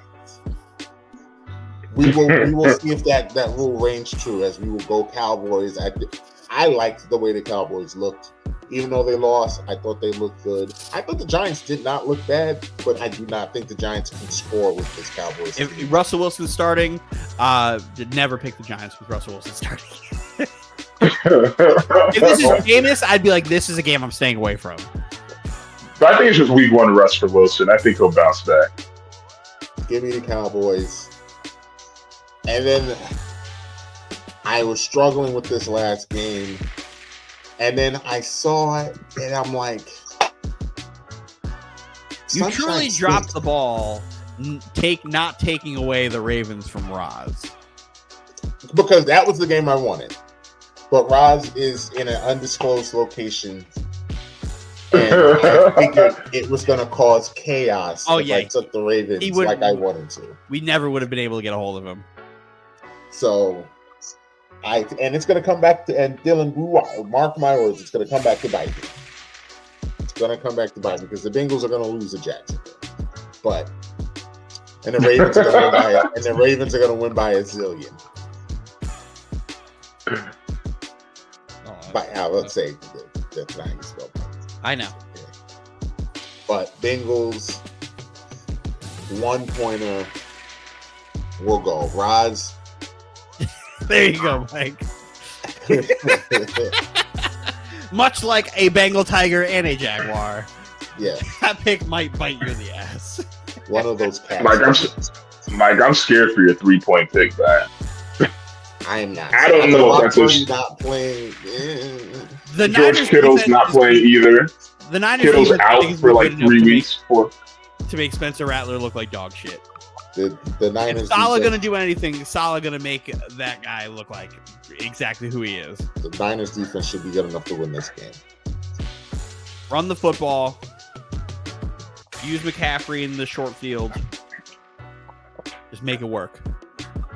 Roz went Ravens over The Browns. Over the Browns, which, yeah, Shocker. why not? Rams over the Titans. We're not doing the spread, so we're just up front. So he might get. What is the spread on that game? 5.5. Oh, I take that. I think the Rams offensively are better than the fucking Broncos. And I think their defense is pretty good too. It's not better than the Broncos. No, but it's still very good. Jared Verse is better than anybody. Pass rusher wise in the Broncos. I stand on that. He better than Nick Benito. That boy a dog. And then Arizona over Carolina, which was a game I wanted nothing to do with. Yeah, that's a trap game. I don't want nothing to do Both with these teams stink. Both these teams stink. Carolina, it's like, I don't know what they are yet. Like, do they stink, or are they going to be pesky? I don't know. I think they stink. I think getting rid of Thielen was a problem because I didn't like Ted McMillan's not a route runner. Ted McMillan is a 50-50 ball guy. And Xavier Legette can't catch the football. It's either you have to get Chuba Hubbard going early, or this offense is going to sputter, and Bryce Young is just going to have like a cascade of turnovers. So we'll see what happens with the Cardinals. Ross picks Cardinals. All right, Anthony. Introduce your pick, sir. All right.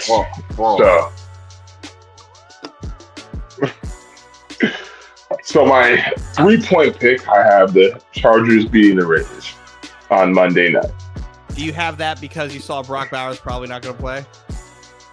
No, this was before that. I just thought, okay, I'm looking at everything on the board, and I'm like, all right. Even though I like what we did against New England, it's still the New England Patriots, and the Chargers, the way they played on both sides of the field, it was tremendous. Like the Chargers, they scared me when they beat up on the Chiefs like that. They legitimately scared me. So that's why I have them beating the Raiders, and I feel pretty confident about that. That's why I put it as the 3-point pick. Number 2, I have the Jets beating the Bills. And again, just like with the Chargers, at least on offense, I liked what I saw from the Jets. It was everything that I was hoping for and even more from that offense. And then on top of that, the Jets have always played the Bills well at home. They beat the Bills with Zach Wilson at home. So I think the defense won't be it. Anthony's like, yeah. But I don't think the defense will be as shitty as it was last week. I think Aaron Glenn is like super no nonsense.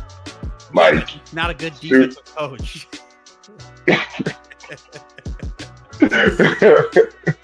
Shocker, Aaron Glenn's defense gives up 40.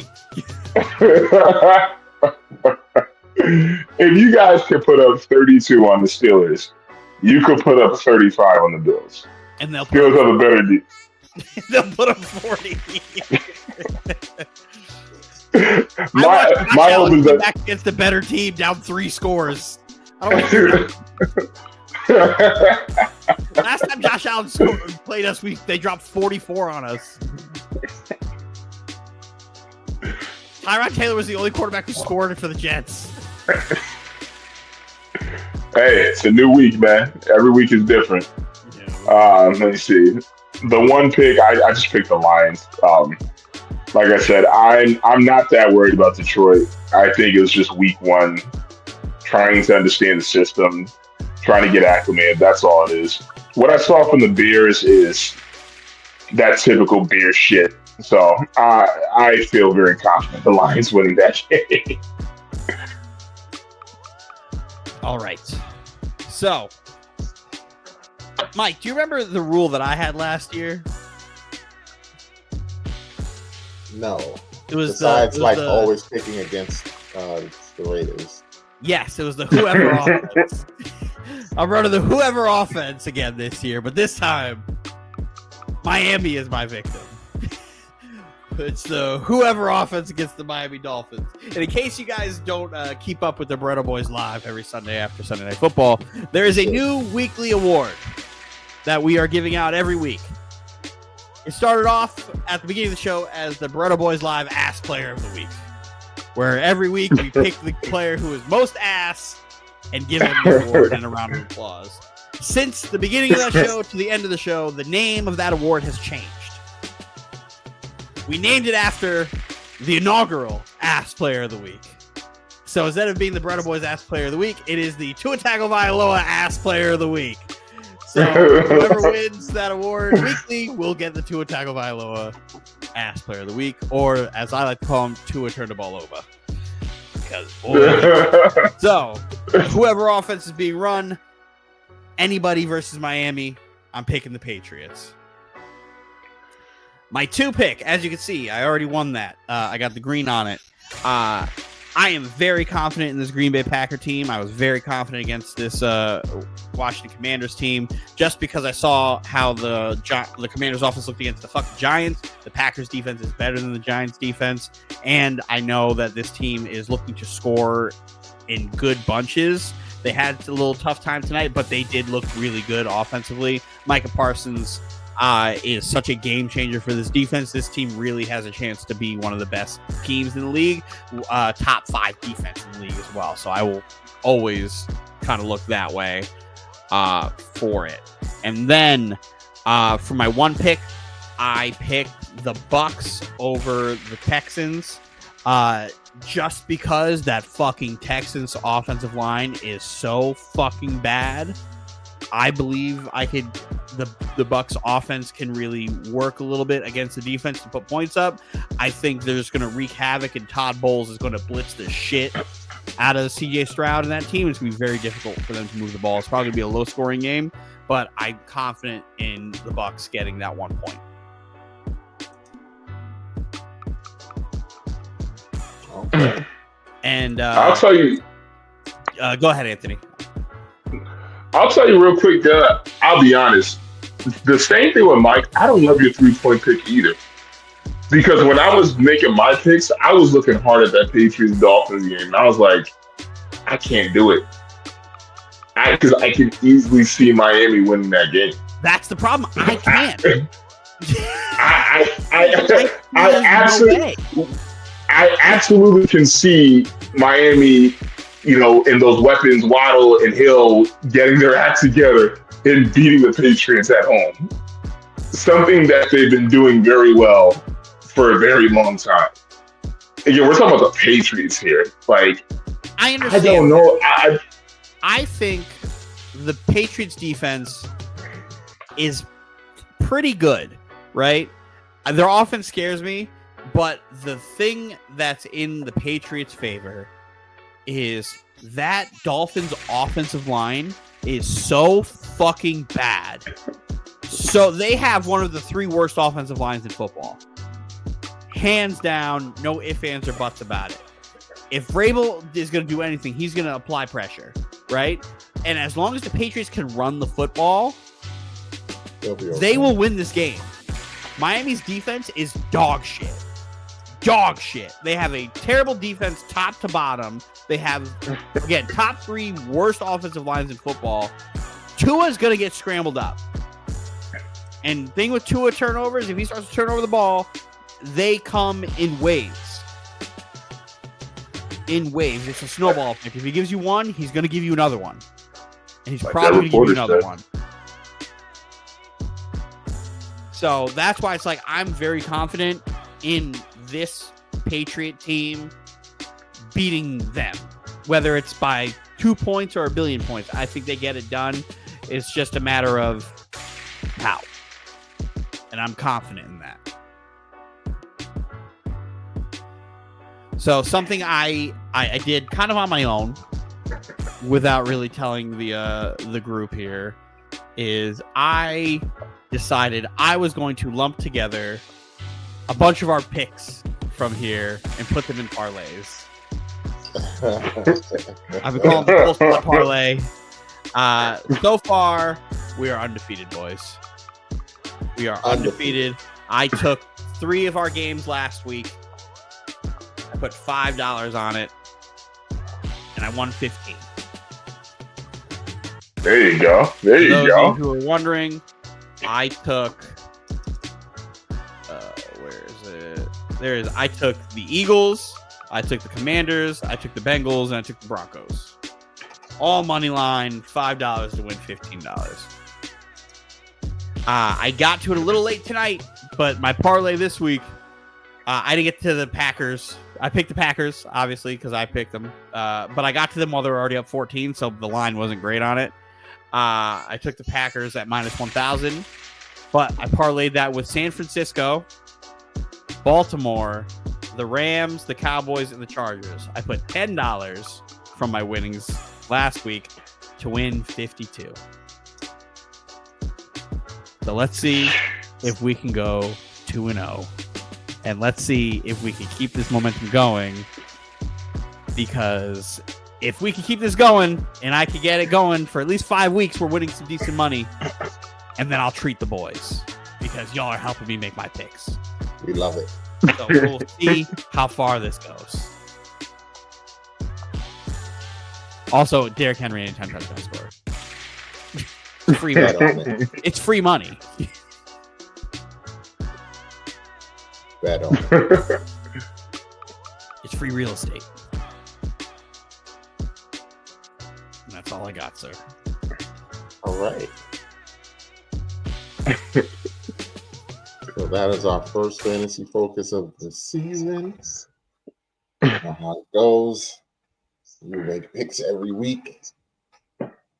And I won last year. Just so you know. Anthony treated me to a nice steak. Shut the fuck up. The fuck. Nice Damn it.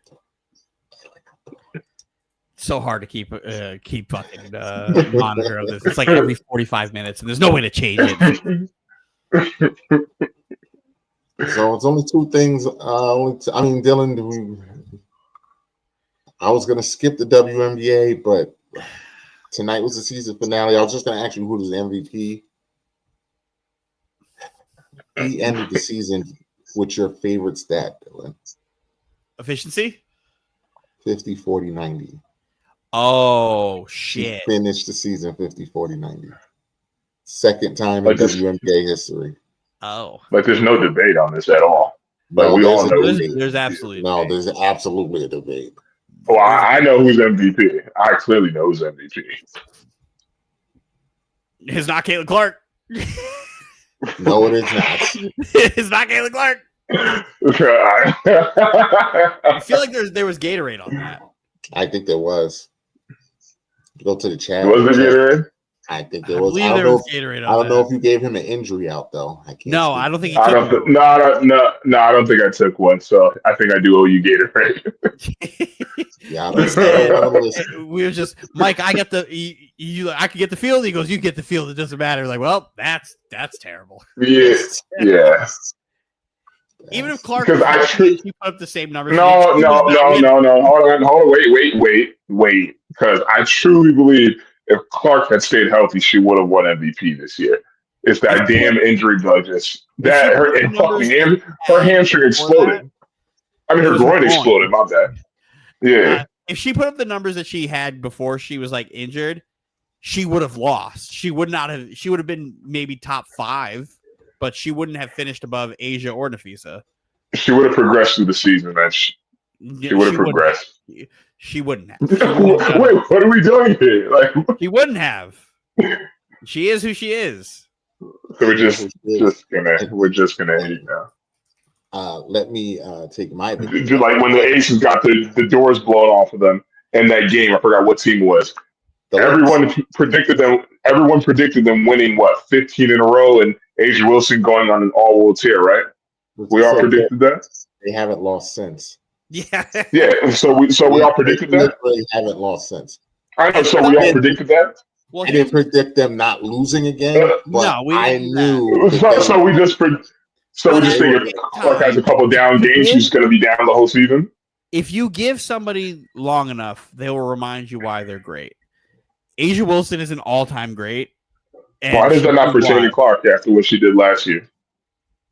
Because she would have given me probably exactly what she gave me last year. Oh, and she can progress off a rookie season, but Asia Wilson can progress. That's the thing. She wasn't progressing. Doing the same thing. She was doing the same thing. We have a. But she did. We didn't get the time to see her. Not counting the injury. We didn't get the time to see anything, Dylan. She didn't give me anything new. We did not get the time to see anything. It's not a big enough sample size. Predict her stats right now. What do you think they would have been? Do you think she would have scored more than 23 points a game? Yes. That's crazy. That's not happening. They want to know why it's not happening? The way that the Fever were playing, she didn't need to score that many points. She's not the best player on the team. No, Mike, that's wrong. She is. She's not the best player on the team. Look at this hating bastard right over here. Right over here, guys. I said that. Why are you pointing at me? I said she's the best player on the team. No, I was pointing at Mike. You're pointing at me. It's inverted, Anthony. So it's Yeah, like I don't think she wasn't needed to score 23. She wasn't going to score 23. She would have had the high assist numbers. She wouldn't have had like anything over rebounds. But I could guarantee you, she wasn't having a 50, 40, 90. I can guarantee you she wasn't. That's not the player she is. She shoots a lot of threes, but she's also not an efficient shooter. It's only happened now twice in WNBA history. Yeah. As good of a shooter as she is, she's not an efficient shooter. Like, she wouldn't have done that. She's not a 50% from the field person. She's maybe in the 80s for free throws? Not even me looking right now, just guessing. And I think she's low 30s for three-point shooting. Low 30s. Like, I think she's like 32, 33. She's not lights out. So to then have a season where, let's say she even scored 25 a game, right? 25 a game, 7-8 assists, and like 3 rebounds. 23, 3, 7 on 50, 40, 90 is trumping whatever she gives you. I don't care if she gives you 2 more points a game. The efficiency in which it's done, and then you do something that's only been done one other time, she's not winning that. And you want to hear something crazy, Dylan? I was listening to Shanae earlier today. Alyssa Thomas has a damn good argument, too. She does. But she has a damn good, but like this year, she has a damn good argument. She has the most assists, Anthony, in WNBA history. Not your girl, Alyssa Thomas. Man, is a seasoned Kaylin Clark hater. From day one, even if you look at Asia's stats, Asia's numbers are crazy. Asia's stats are fucking nuts. Asia's gonna win. Asia's gonna win. I'm telling you, she's gonna win. She's clearly gonna win. There's no way she doesn't win. I don't think there's a clearly. I think it's a very tight race. It's going to be very close. It's going to be very close. Tight. But I think Asia's going to win because they haven't lost a game since. And during this streak, she's averaging 28 points a game. That's insane. Insane. Over 15 games, she's averaging 28. That doesn't happen in the WNBA. But how do you make an argument for Nafisa, though? Like, what would be the argument? What would it look like? 40-90. She's the best player on the best team, and she had. I'm talking about Nafisa, Dylan. Nafisa. She's the best player on the best team, and she had 50, a 50-40-90 season. Like, she also had it this year too. Yeah. No, Asia didn't do it. No, Asia didn't. Nafisa did. Nafisa did it. Nafisa did. We were talking about her the whole time. I thought you were talking about Asia. Oh, my bad. The whole time. Asia's very close, though. That's why it's like, yo, that's crazy. Asia shot 39% from 3, which is wild, scary, and she leads the league in blocks. I still give it to Asia. Still leading the league in rebounds, but I think it's a very close race. I don't think you're wrong either way. I really don't.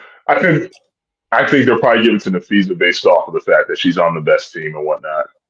They usually go that route when it comes to the narrative is for Nafisa's MVP. Like, the narrative is there for it, but man, Asia's playing out of this world. And to give love to Alyssa Thomas, she had the most triple doubles in WNBA history and it's by like 5 times the amount. Like it's crazy how many more triple doubles Alyssa Thomas has than anybody else. Like it's not close. I wish they judged the MVP, not just in WNBA, but every sport. I wish they judged the MVP award off of like who's literally the most valuable person to their team. Give Like it to Asia Wilson right now. It should be Asia Wilson. Like at the end of the day, when you look at the team before they went on the 15-game winning streak they had or whatever winning streak it was, 16. Even before that, when they were struggling, Asia Wilson was dropping like she was balling, just insane stat line, and then everyone on the team was just dog shit. And she was posting like 28 points, 32, 33, like just absurd stat lines. And then like she continued it as they were winning 16 games. Like you take her off this team, I don't even know what this team looks like if you take Asia Wilson off of it. The Dallas Wings. Like you take the fees off the Lynx, and they're still a good team. Playoff team. They're still a playoff team. Chicago. But that is also, Anthony, that argument is why, if it was just based off of that, is why Alyssa Thomas would be very close, because Phoenix was not a playoff team last year, or they were the 8th seed or something like that. And now she comes and all of a sudden, like, they're playing Liberty in the first round, and I am not happy about it. Not happy. It's going to be a tough series. Mike, I believe you owe me dinner. Why? Wait, what? That was made at dinner. Where the hell did that come from? Do you remember the bet we made when we went to the steakhouse? No. You bet me dinner if Angel Reese averaged a certain stat line. Oh, her stat line. Oh, yeah, I remember that. So here's where it gets interesting. No, because okay, here we go. Unlike you, Anthony, I threw in the injury clause. Oh, you did. Yes, you did. And wait, how injured has Angel been? How injured was she? Let's see how many games she played. She played 34 games last year. She played 30 this year. How many games are there in the season? Is it 44? 44. She played less games than she did last year, which ought to immediately to tell you. There's 44 games in the season, right? Yeah, but that's not like a significant amount of games to where this she is such couldn't a gray achieve. area. This is up to y'all. She couldn't have achieved the stats that Mike said she would. That's the thing. She couldn't have achieved the stats that Mike said she would in that amount of time, because the only way Mike's going to use that is to like forgive her horrendous start to the season. She played in 68% of the games. That's enough to qualify you for MVP. Not in the NBA. You have to qualify for how many games in the NBA? I mean, how 55? No, 60. 65. No, 65. 65. 65. Which is 79.2. And how many games did she play in? 65%. She would not qualify for the MVP if for her playing 65% of the games, she could have reached the average that you said she was going to. I think you're trying to use this as a way to bail her out of how her season started. Where she was fucking horrendous to start. And did she not turn it up? She did. Did she? So she had enough time to turn it up. That means she had enough time to reach the stats. What if she would have been able to play all the games? She could have. It's not my fault she got suspended for dumb shit. No, and then she decided to not play that game. She sat there the entire thing with that little band on her back. And was like, I'm not playing. Okay, Angel, you're injured. You're just not going to fucking play because they fucking suspended you for a half. What did I say she was going to average? 15 and something. 15 and 10. Yeah.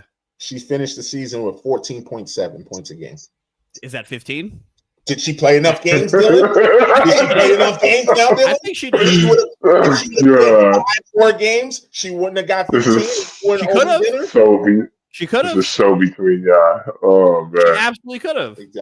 I don't think she missed enough games to where this would have made a difference. I'm going to take this to the fans and to the chat I because think she played in because also 68% of the game. also Anthony, you don't have to answer. You just listen.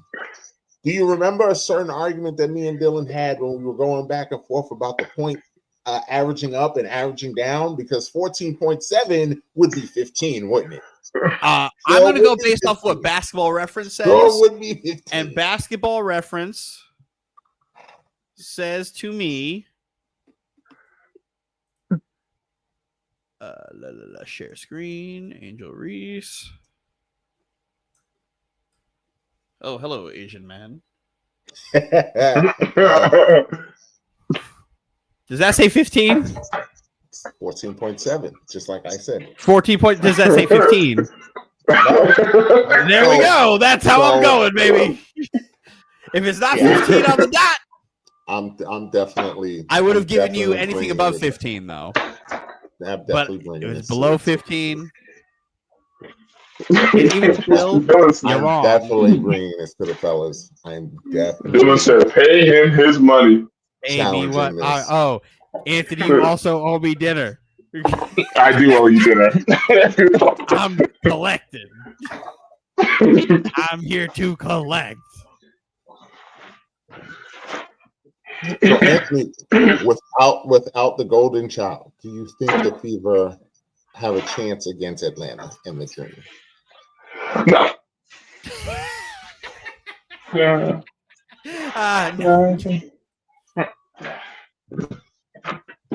Absolutely not. I also do not. But it's been a nice run, and also no Sophie Cunningham too. That's too much for them to overcome. They will get a game though. I think. Yeah, they'll definitely get a game. I think Boston and Mitchell they'll go off, get one game, and that's it. Which will be one more playoff win that Caitlin Clark has. Shut up. They'll get one game in the field house. Tyrese Halliburton will be there. Everybody will be there cheering them on. They'll get one of those games, and that's it. So stay tuned. We will. Fucking injuries, man. This really could have been the year. Yeah, I don't think it would have. Okay. Yeah. All right. You guys are just fucking haters. No, I just don't think the team's good enough. Like, I don't. No. The first round is a best of 3 also. So there's a very good chance that, But no, I know you wanted to get sweat. Nothing would bring joy to your face than seeing them get sweat.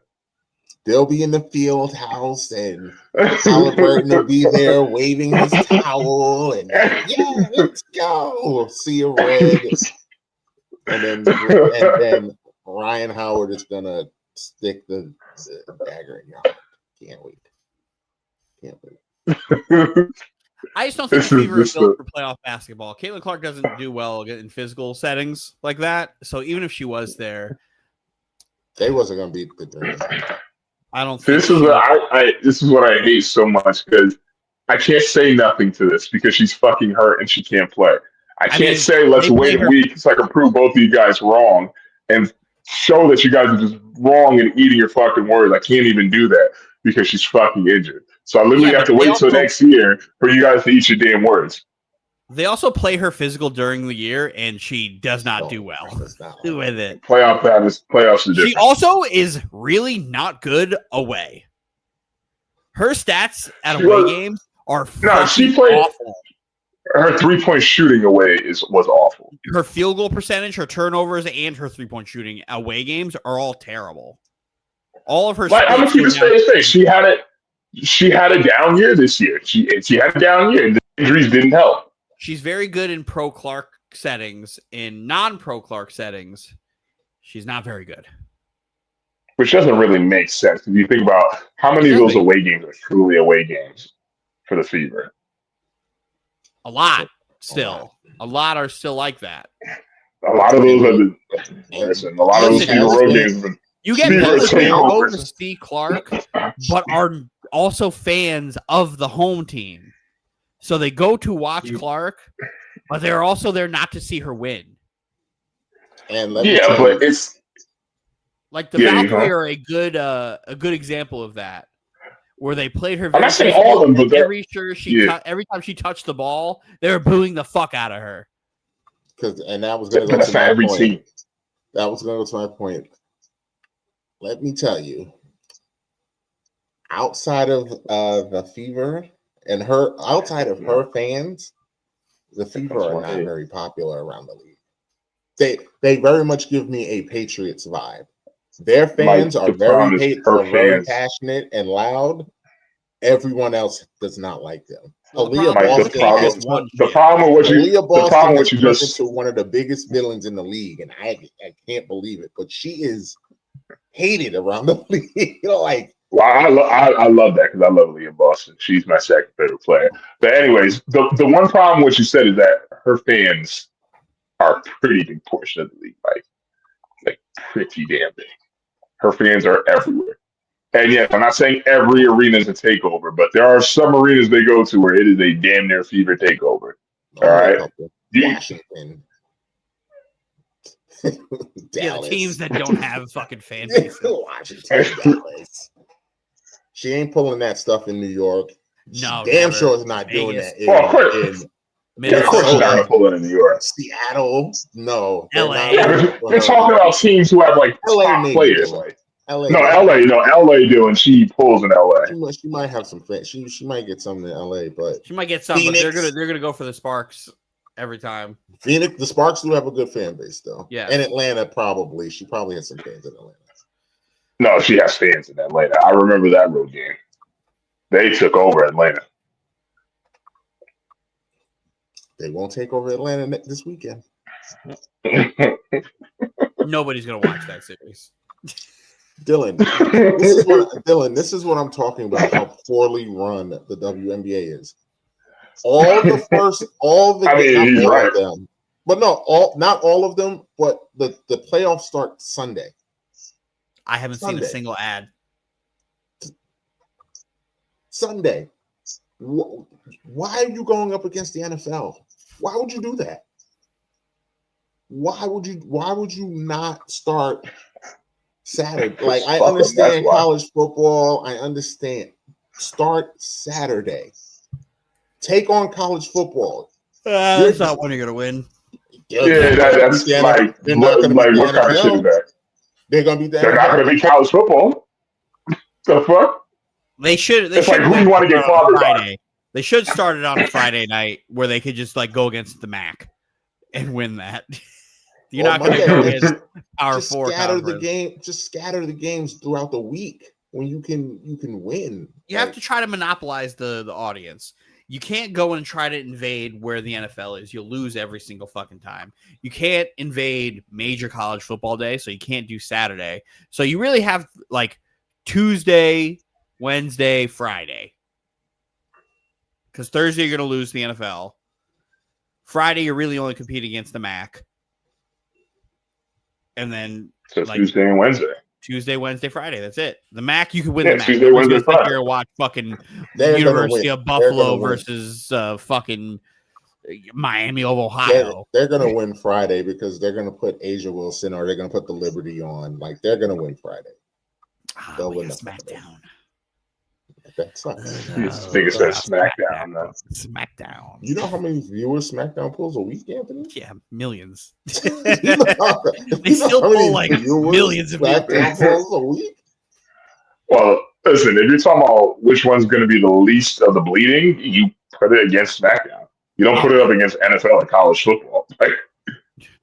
Yeah, that's it. You gotta put it somewhere. You got to put that shit somewhere. So be looking for WNBA basketball. We'll be here to recap it. Pulse Fight Night, Dylan. It's the moment of truth. It is the moment of truth. It is time. No more playing around. Start the music back up.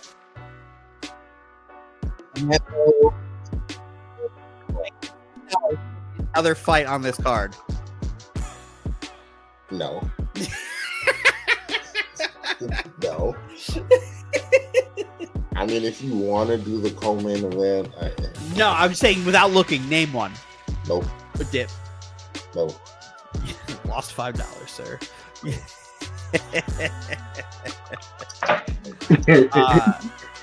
I am so nervous to pick this fight because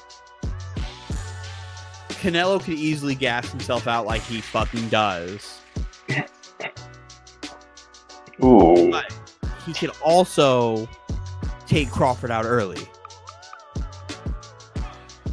But Crawford can also take him out early and then drag him into deep waters.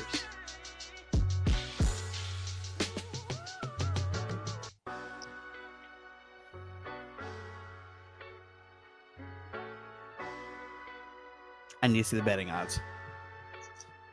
Yeah, what are the odds on this fight? Let's take a look at the betting odds. Because this could influence my decision.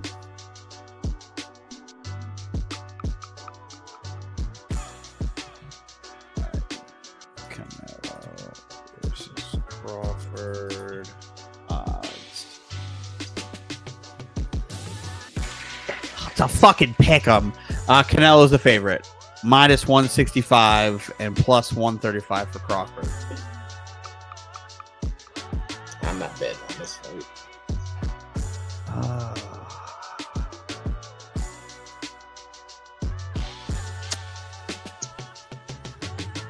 Well, I'm going to go Canelo. Just because he fights at this weight class. Crawford's coming up. I don't know. I don't feel good. But I'm going to pick Canelo. But I'm very aware Crawford could beat the dog shit out of him.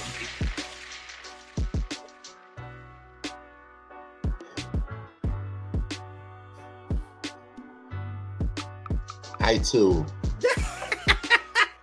do not like anything about picking this fight. For all the reasons that you said. Because, in my opinion, these are the two best pound-for-pound fighters in the world. So we are looking at elite on elite.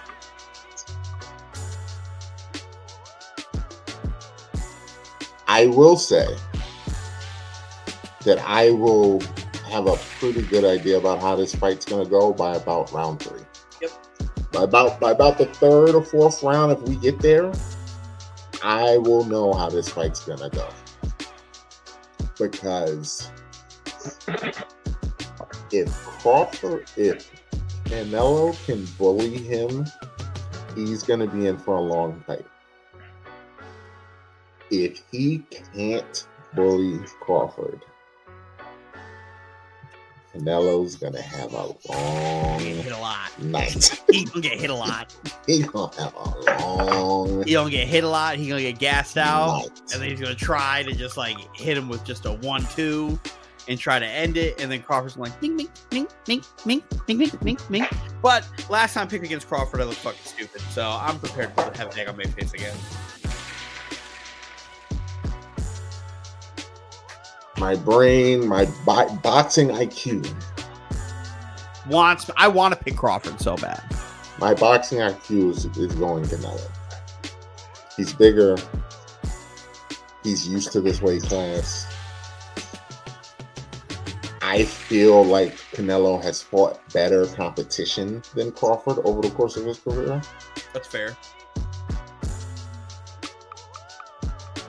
And I don't think Crawford's going to do something that Canelo's never seen. I do think Canelo's defense is going to be better than Crawford expects. Because Canelo is very good defensively. Yes.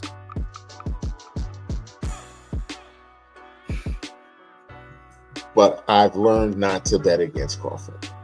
I don't know. I can't explain to you how he's going to win this fight. Except what Dylan said. He's going to have to drag him into the deep water. I'm banking on the fact that Crawford is naturally this big. Because for years, you guys don't know boxing. Crawford notoriously is a weight, I forget what they call it, but he rehydrates up to about this weight class. Balloons. So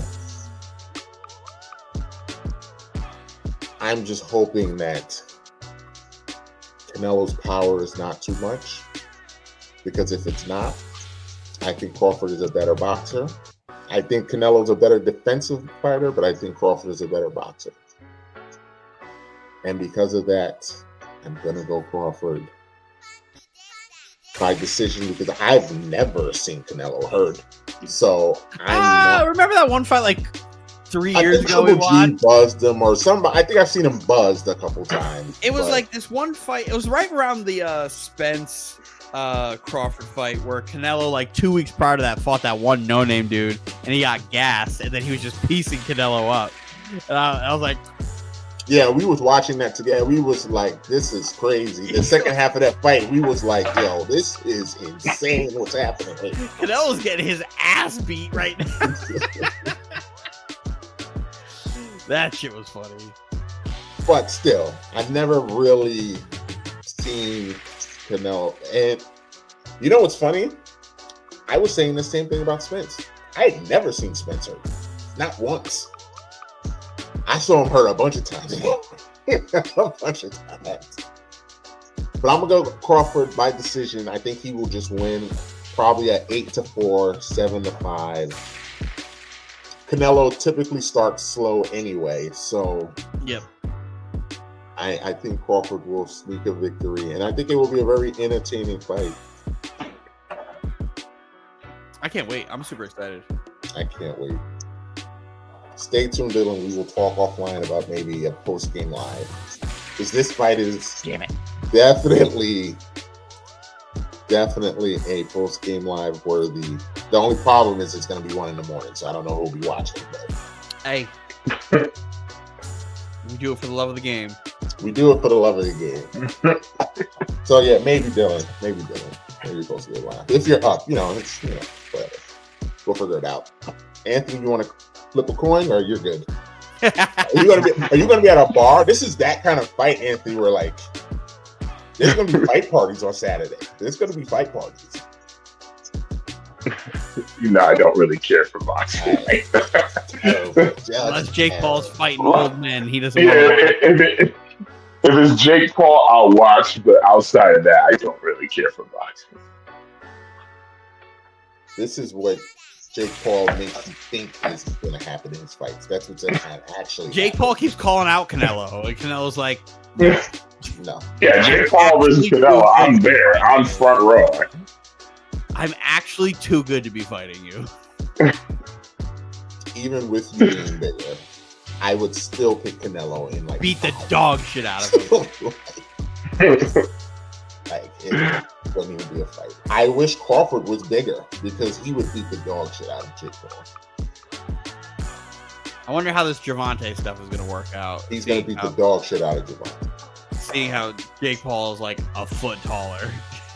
He's going to be 60 pounds heavier. I'm so mad at Tank because this is going to be what everybody remembers Tank for. He's going to beat Tank. He's going to beat Tank up. Like, all that fucking Anthony Joshua shit for show. I wanted that. So bad. Because that was going to end one of two ways. It was going to end with Jake actually knocking him out, or Joshua beating the fucking shit out of him. Which would have been so poetic justice. It would have been so I know good. He better not let Tank catch him with something and make him fall. Tank, it's hard, man. This fight shouldn't last 4 rounds on it. Well, Tank's a high-level fighter. Yeah, but it's just how serious is Tank going to take this? Because you know what's going to happen is Jake's be like, I just beat Gervonta Davis. He's going to run. He's going to point. He's going to try and run and point. I beat Mike Tyson and Gervonta Davis in a 365-day span. Logan Paul still thinks he beat Floyd somehow. I don't know. Dude, I don't know what fight he was in. I don't know what fight he was watching either after the fact, because I'm pretty sure Floyd put him to sleep and held him up. It held him up at one point. Like boy, Floyd beat your ass. Boy, Floyd beat the shit out of him. beat your ass. So yes, we will recap that. I'm sure we're gonna have a lot to recap. So next week will be fun. Any I'm hymns before we get out of here? It's late. No. I have an I'm her. Yeah, I think I have an I'm him too, actually. Yeah, both. I do have both, actually. But Dylan, do you have one? No. I do not. Well, my I'm him is Justin Fields for just absolutely just balling out and showing again. Granted, I will say this: it's only week one. It is only week one. Nothing has been proven yet. Nothing has been done, but it's a good start. That's all I'm going to say. It's a very good start, but it's still only week one. Still plenty of football left. I can't really give him a super real assessment until about like halfway through the season. But for week one, starting off against Pittsburgh, who's supposed to be one of the best defenses in the league, he played very well. Fun fact before you continue. Do you remember what you asked me what I expected out of Justin Fields? Oh, yeah. So you said some stat line that I laughed at. You laughed at it, and he gave me that exact stat line. He really gave me that exact stat line. You said, I think that's too high of an expectation. I was like, this is what I'd be happy with. And he gave me exactly what I was happy with. So I can't be a hypocrite on that. Like, he gave me what I wanted. Say it. No, it's 1 week. No. It's 1 week, Mike. It's 1 week. He wants me to be like, that's my quarterback. That's my quarterback. It's 1 week. We're going to have a weekly segment, Anthony, until Dylan says that's my quarterback. To be fair, you have to give it at least week 8, 9, like around that, like to really start giving it. Going to give him till week 8 or 9. That is not. No, Mike. Well, you're very. It depends on how he's playing. How I'm wired. Where if we get to the week 8 point and he's playing like this, I'm just like, if he does this 4 more weeks in a row, you'll say he's your quarterback by week 5. I won't. That's too soon. That's too soon.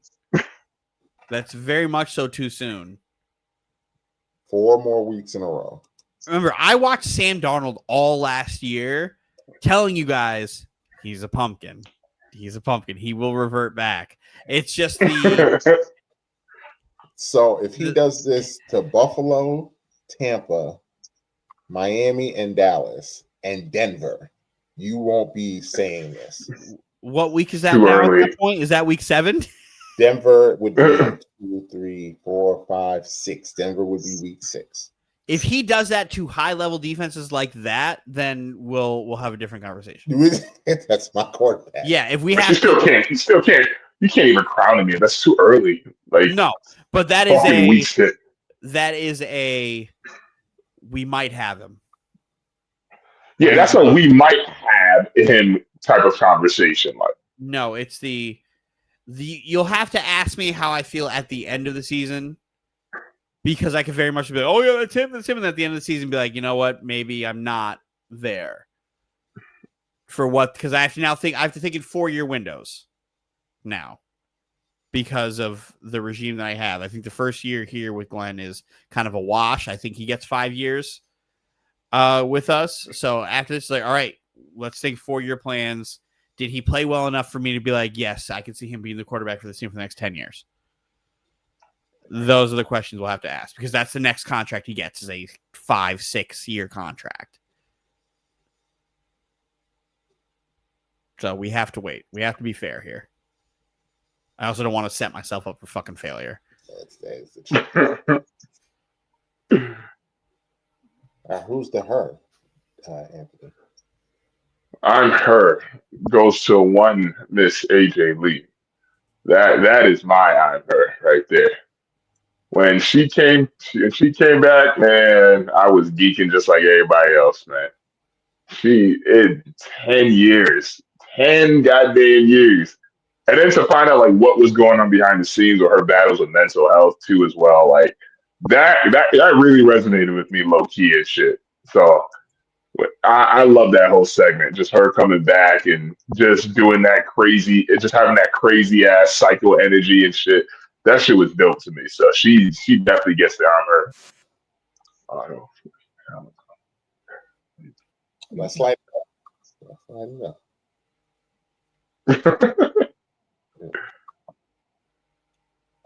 My I'm him is gonna actually go to JJ McCarthy first.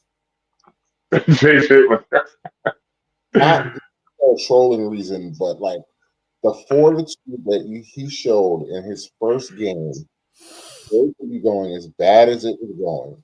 Like me and Dylan talked about it earlier. That pick six was as bad a pick six as you could throw. And for him to flip that and turn that around, and yes, the running game helped and it relieved some of the pressure, but he was making throws. He was out there making throws. So I will give JJ credit. I will let him, he will be on him this week for me. He may very well turn into the pumpkin that Dylan thinks he is.